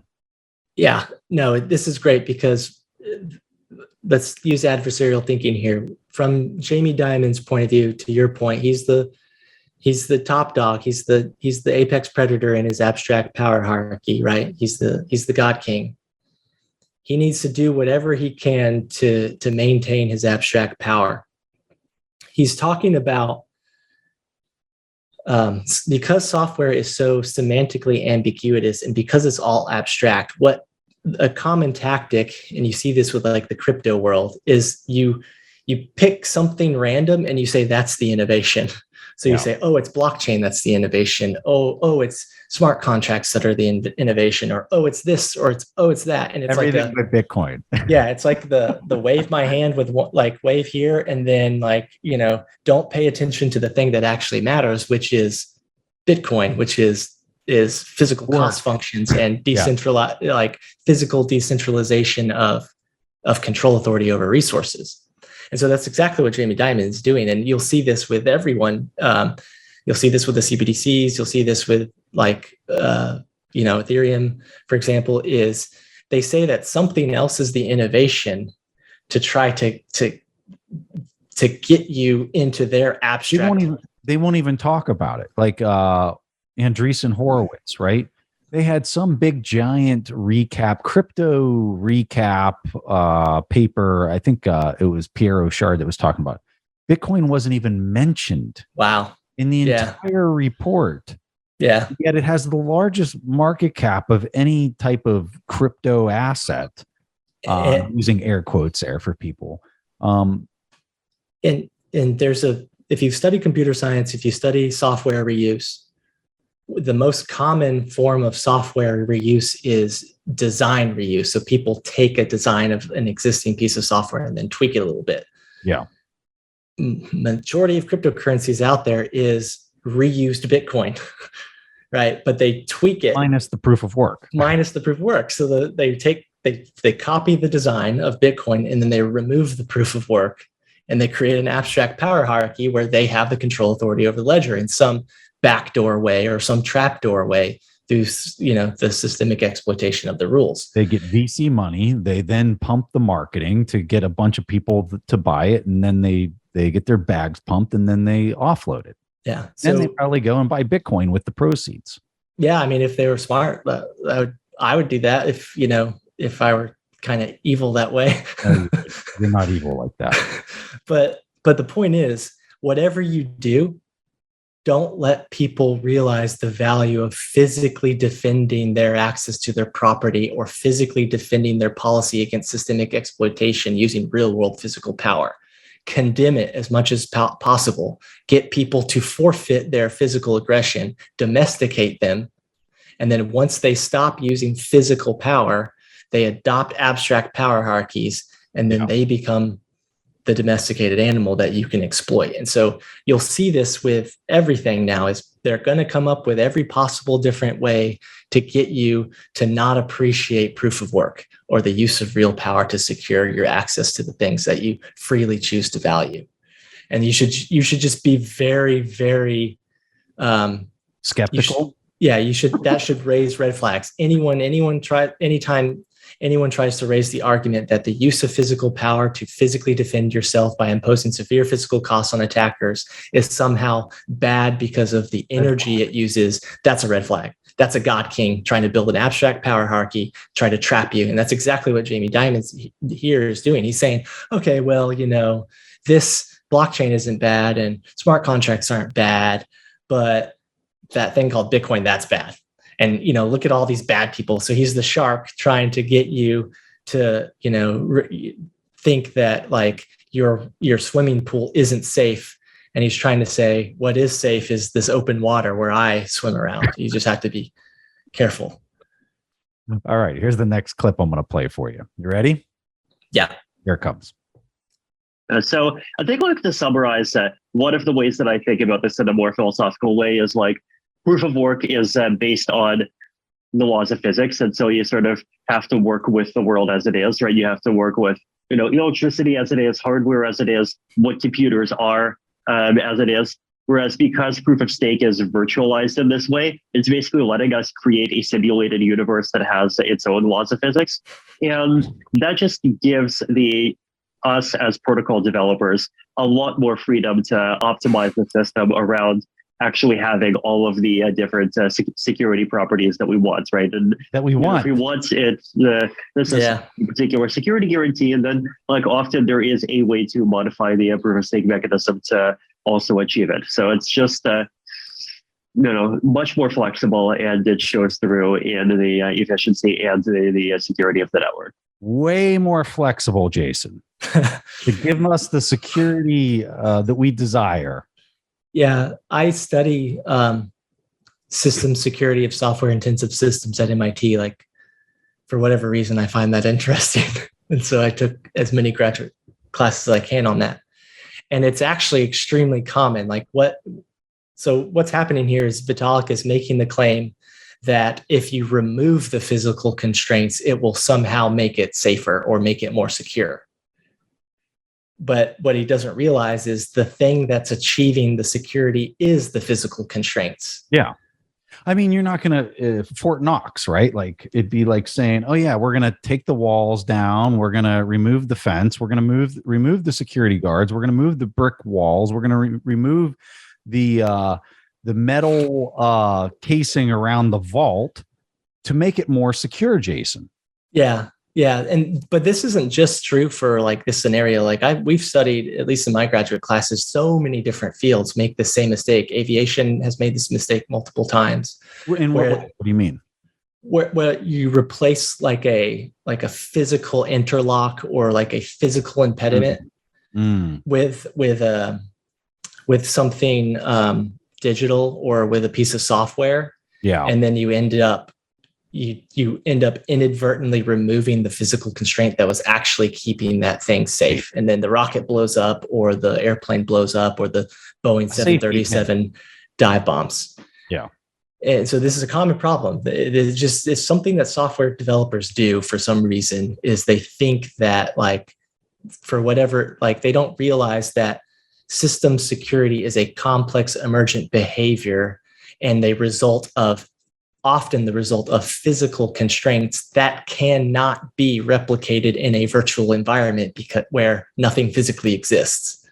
And it was so refreshing to hear him make this assertion, because I had already started down this path of making the distinction between proof of work and proof of stake, and saying like the reason why proof of stake isn't going to work is because stake doesn't physically exist. And what they're essentially doing is trying to make the claim that they can virtualize physical power and still achieve the same levels of systemic security. Like I had already made that argument. I had already written like 50 pages on that for my thesis that I'm having to write. Sure you did. And then he said it. He said it on the night of proof of stake, and I saw it in the morning. And it was like, oh my God, this is the it. Holy Grail. Yeah, because like I had already been arguing with people on Twitter about it, and they weren't buying it. And so I was like starting to feel insecure. I was like, I don't know if this is the right angle to take. And then Vitalik just flat out says it. He flat out makes the assertion that you can remove the physical constraints, replace it in a virtualized environment. And he's claiming that it will be more secure. Yeah. And that is just classic. God King abstract power building 101 right there, is convince people that their physical, that to forfeit their physical power and the physical constraints protecting them. So I've often wondered, as you've been very public in your research, your just interactions on Twitter, and for people who are not familiar with you, let me just describe my point of view of how Jason Lowery came on the scene. So here we are on Twitter, and we're just intellectually battling with each other, joking around, whatever, on a constant daily basis, right? Just having fun, really. And somebody posted this screenshot of this guy on LinkedIn going to battle, basically doing what we do on Twitter every day, but doing it on LinkedIn, which was just hilarious. I mean, you have no idea how hard I laughed the first time I saw these JPEGs of you just beating up some total suit on LinkedIn. And so evidently somebody reached out to you and said, hey, the real conversation's happening here on Twitter. It was Greg Foss. Was it Greg Foss? Okay, I didn't know that. So Greg Foss reaches out to you. You then go on Twitter, and I mean, you immediately captured a really large following. A lot of people, myself included, kind of battling with you over some of the choice of words that you use. But you know what?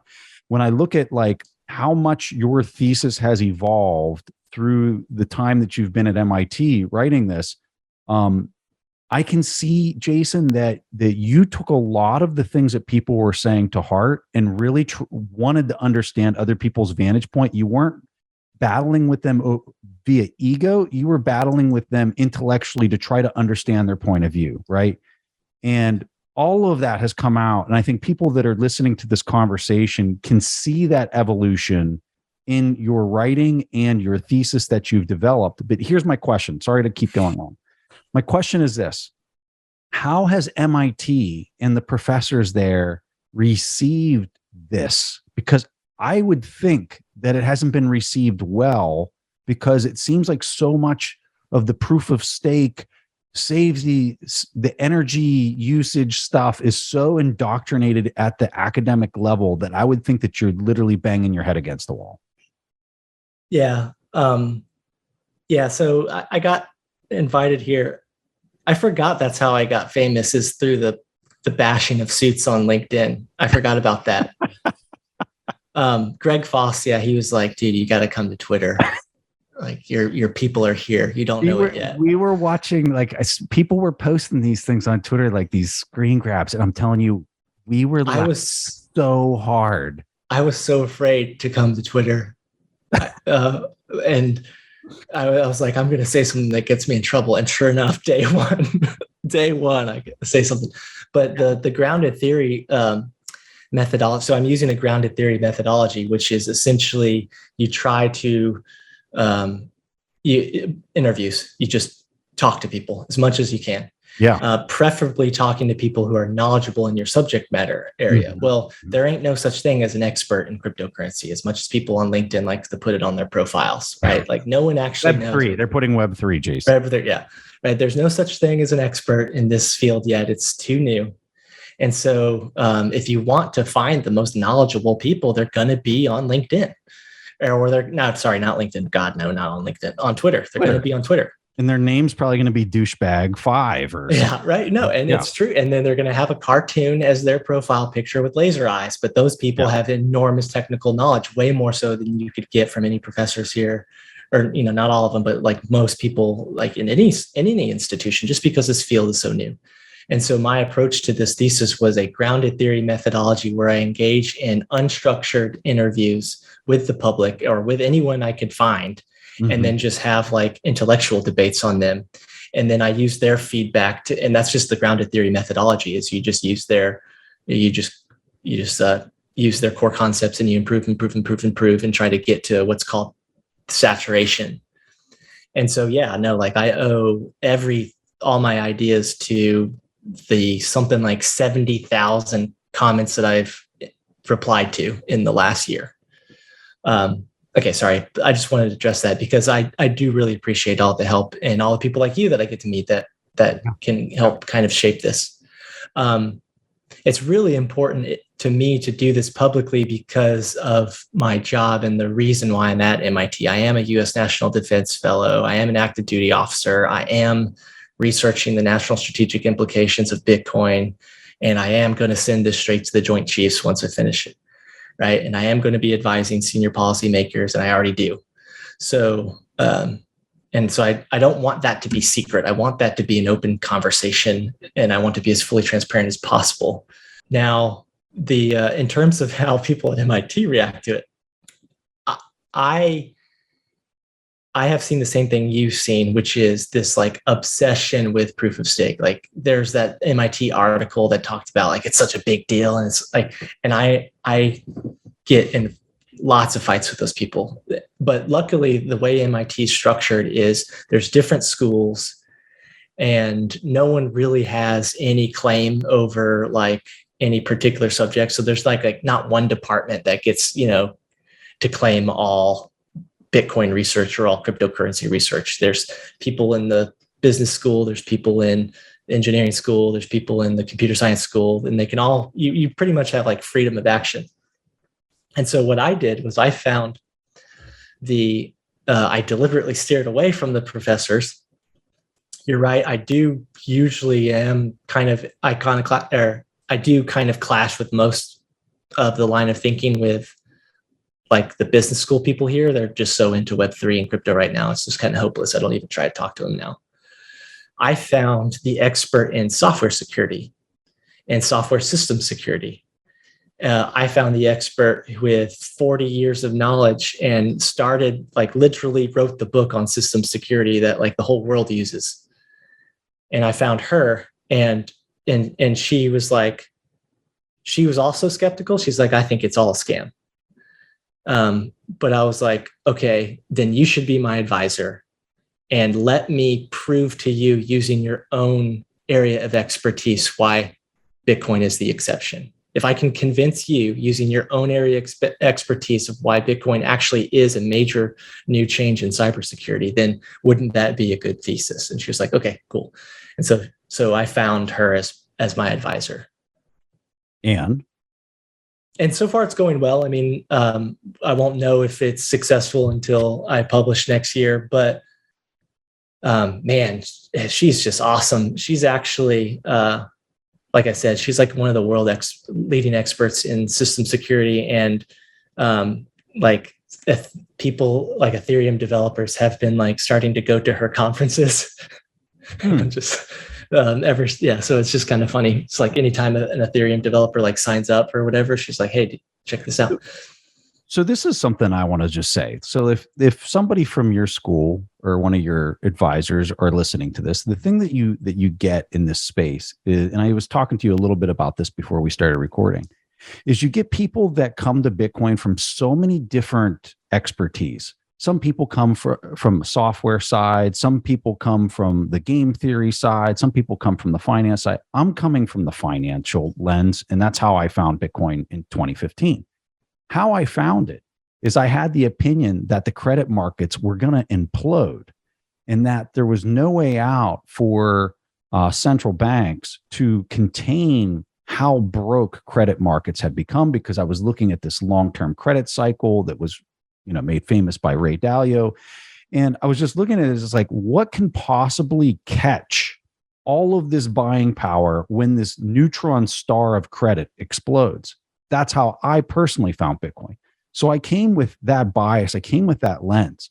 And so one of the things that sold me on Bitcoin versus everything else that was happening was, if you're going to catch something with, call it $300 trillion worth of buying power, and it's going to implode like a neutron star, security is the primary thing that people are going to want to nest that buying power into to ensure that it can't be taken. There has to be some type of enormous amount of security and power behind, physical power behind the security of that in order for it to ultimately win.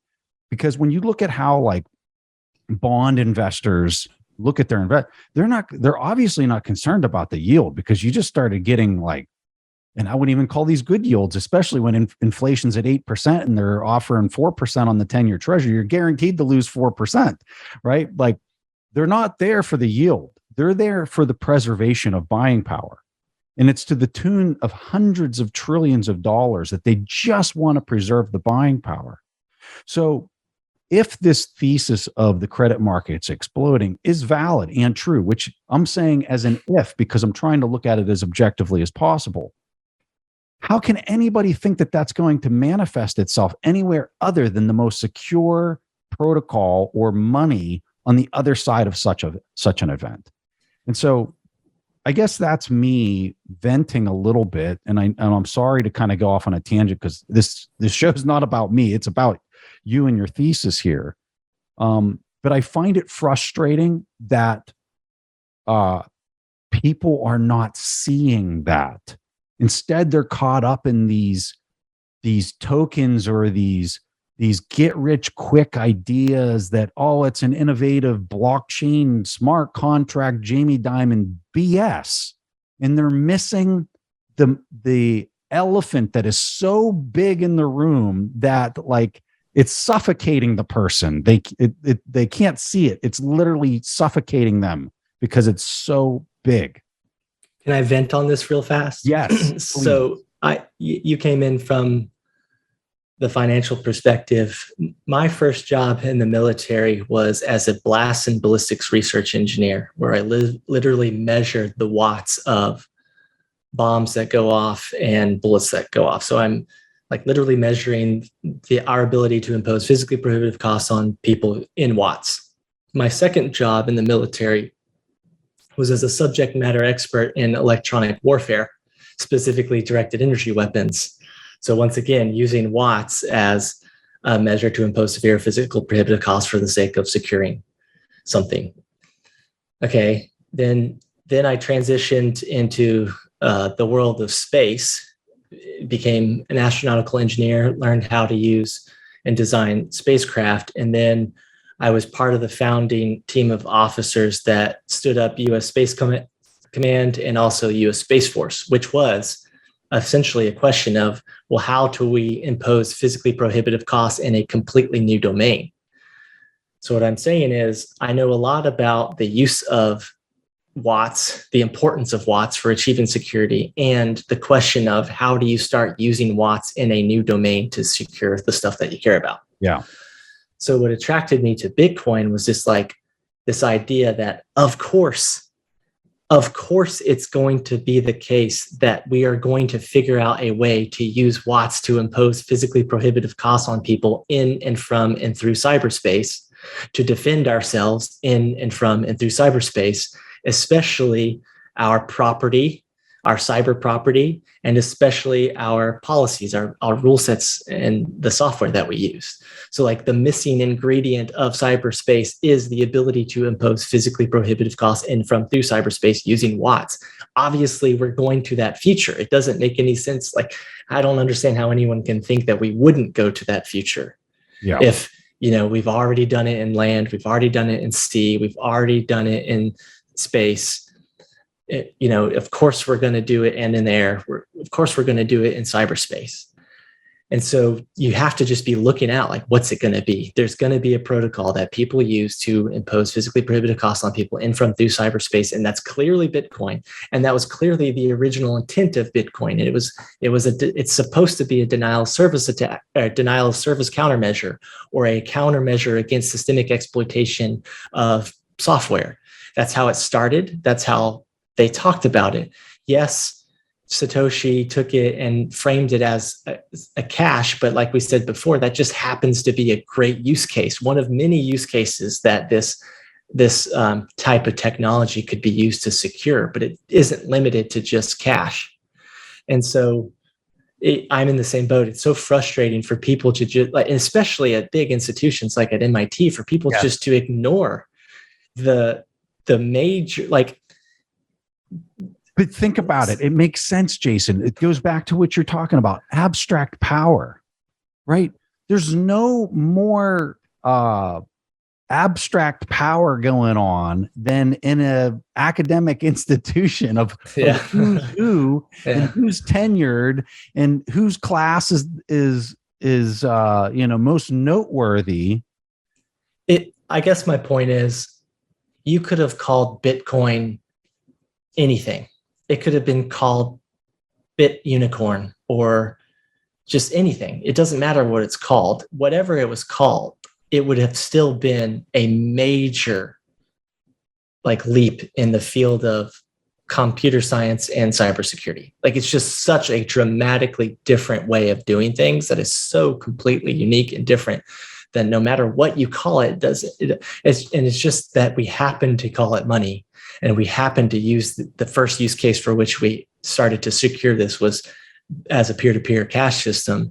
People just get obsessed with this idea as Bitcoin only being a monetary system. But it's like, no, what we have done is we've created a giant global scale physical defense infrastructure that people are using to physically defend what they value, include not just the money, but anything. Yeah. They could, right? You could use it to defend you against emails. You could use it to, and it's like only a matter of time until people are going to start using the Lightning protocol, and they're going to start using Bitcoin as like basically a cyber dome to protect people using this physical power infrastructure. They're going to figure it out, and it's only a matter of time. And I wouldn't be surprised if it emerges in the next couple of years.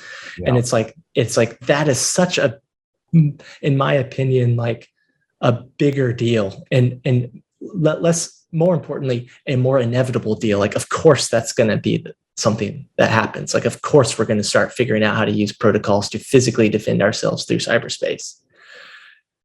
And for whatever reason, that's just missing. Like, people just aren't thinking about that. And maybe that's because people don't think about it often. And maybe because I'm the guy that measures watts, and because I'm the military guy, I'm just more inclined to see that sooner. Yeah. Than like the academic. I think that's what it is. I think that when you pull back the thread on how many complex academic and real world things are colliding here, to understand the magnitude of all of it coming together, like, you just have to have some expertise in a whole lot of different domains to get it. Yeah, it's a very tough systemic problem that is multidisciplinary. It combines computer science, it combines anthropology, it combines political history, it combines military strategy, and it combines money. And then you have to be able to, like, just zoom out and see what the big picture's like. What is the so what? And I think what the so what is for the first time in agrarian society, we figured out how to use a power-based control structure to manage resources and to achieve consensus on the legitimate state of chain of custody of property, and to physically defend ourselves in and from through cyberspace. And we've done all of these things at the same time, and we've done it non-lethally. And it's like, that's huge. This is going to be so much bigger than money if people start using this thing beyond just money. And I think it's going to start happening. And so, like, that's the message I'm trying to get out. So, Jason, if let's say that you had policy, anybody in government or policy listening to the discussion, which I'm sure we might have, what would be, if you had to frame up guidance to them, what would be the one thing or two things that you would say to a person who's looking to implement policy on some of this stuff? Couple things. So this is an example I like to use. When gunpowder was first invented, when black powder was first invented, for more than 200 years, it was considered to be medicine, and it was monetized and traded as medicine. So they invented this new power projection technology, and they called it medicine for essentially no other reason than the fact that the doctor who invented it was intended to build medicine and named it medicine. And so for that reason, they just called it medicine and traded it as medicine, called it fire medicine. And they noticed that it was quick to hold a flame. And they weren't quite sure what medicinal purposes that could be used for, but whatever. The point is, it was a power projection technology. And you could have gone to doctors and you could have said, you could have asked doctors for their professional opinion on how good this black powder stuff is as medicine, but it wouldn't have been a useful, whatever they would have to recommend wouldn't have been useful for the real purpose of this black powder stuff. And I say that because, like we keep on saying, software is an abstraction.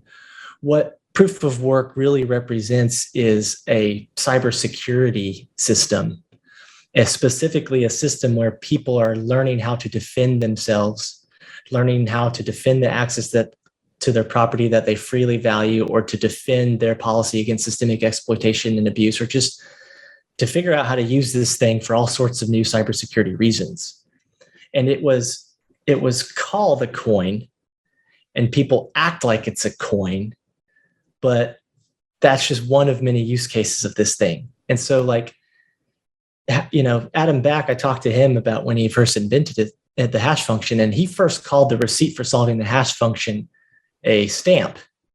And so imagine how ridiculous it would be to go to the United States Postal Office and ask for their technical inputs about the technical merits of Bitstamp just because it was arbitrarily called stamp. Or imagine how ridiculous it would be to ask a meteorologist about the technical merit of that stuff that stores your emails just because it's called a cloud, right?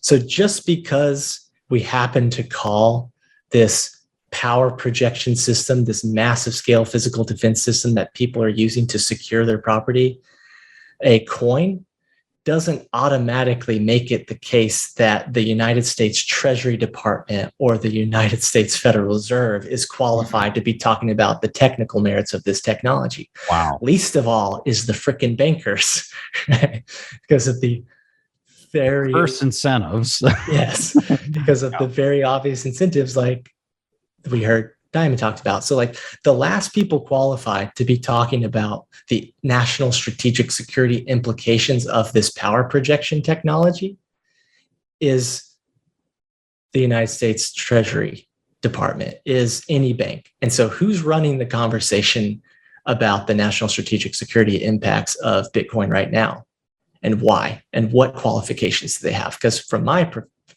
perspective, from a guy who actually spends all his time studying power projection technology, I do not think they're qualified to be talking about the technical merits of this technology, at least not about Bitcoin specifically or anything that uses the proof of work protocol.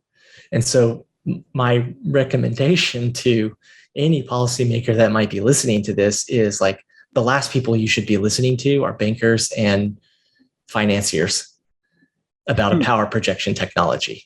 That's silly. It's like listening to doctors about the technical merits of black powder just because they called it medicine. The second point. That is not the response I was ever expecting to hear from you. That's fascinating that you frame it that way. Because as a person that comes with a financial lens, a very financial lens to this, I just would not have ever viewed it from that optic. I view it as very financial. And it definitely is, because if you to your point earlier, if you've created the most secure system ever, it's going to double as a great thing to monetize to secure your money. Yeah. Right. So it's but just, people also monetize black powder. That doesn't mean that so you just have to be careful here because of the second point, which is anytime any new power projection technology has emerged throughout history to include black powder, to include torpedoes, to include aircraft, to include nuclear weapons or whatever. Anytime a new power projection technology emerges, it becomes a strategic selling point. And there's many examples in history where bad things happen because countries don't appreciate its strategic importance soon enough. Wow. China just made this mistake, in my opinion, at epic scale, right? By kicking. Totally agree with you. But the problem is China's very authoritarian. And so once they figured out that they messed up, they can pivot quickly too. They can pivot quickly back into Bitcoin. Yeah. And so I guess my advice to people is like, if this is a power projection technology, if this is a wholly new way for people to defend themselves, or particularly their property, then take it serious. You should take it extremely seriously from a national strategic standpoint. And the last thing you should do is be too quick to kick it out of your country or disenfranchise it or condemn it, because you could be handing the keys to the kingdom over the next 500 years to someone you don't want to hand it to. And so like, this is a very serious matter if you consider it from the perspective of national strategic defense, not as a monetary system, but of a global physical defense system. That's pretty profound. Jason, give people a handoff if they want to follow you, where they can do that. Also, can we have links in our show notes to your drafts and the papers and everything that you have academically written to date? Can we do that? Yeah, I don't know how much I've published. I started a website, so I'll send that link. Perfect. That's perfect. Yeah. So the first question is, where can you find me? Is that it? Yeah. Just on Twitter. I mean, I just use Twitter to Jason P. Lowery, Lowery. I just use that as my interface to engage with what I believe are the subject matter experts in here, which is just Bitcoin Twitter. I mean, it's such a bowl of knowledge that I just can drink up every day. And if you're feeling like you want to use some physical power, he's on LinkedIn. I'm on LinkedIn too, but it's not. I got to be more professional on LinkedIn. I think you're plenty professional, sir. I think I got a lot more freedom on Twitter. Oh, Lordy. We'll have links to LinkedIn, to Twitter, and your website there, where you have, where you're posting interviews, you're posting some of the things that you're writing. What a pleasure. Thank you so much for making time to have this conversation. I thoroughly enjoyed this. I learned a ton. And wow, what exciting work that you're doing there at MIT. And it's been fun for me to kind of see the progression. It really has. And I'm sure there's a lot of other people that kind of share that sentiment, that have engaged with you on Twitter, because I know you're very active with a lot of the people that are, providing counter responses and different opinions, right? And I appreciate all the honest feedback. It's extremely helpful. And I hope you can see that I have been incorporating that. But thank you. Thanks for talking to me so long. Sorry it took so long, but this has just been great. This was a blast. So thanks, Jason. Really enjoyed it. And what they're going to do is they're going to crush Bitcoin. And the reason is not ESG. That's the key point here. The reason is because they would have no control or power in this monetary system. And so when you go through this, you just see a concerted effort to discredit Bitcoin and proof of work.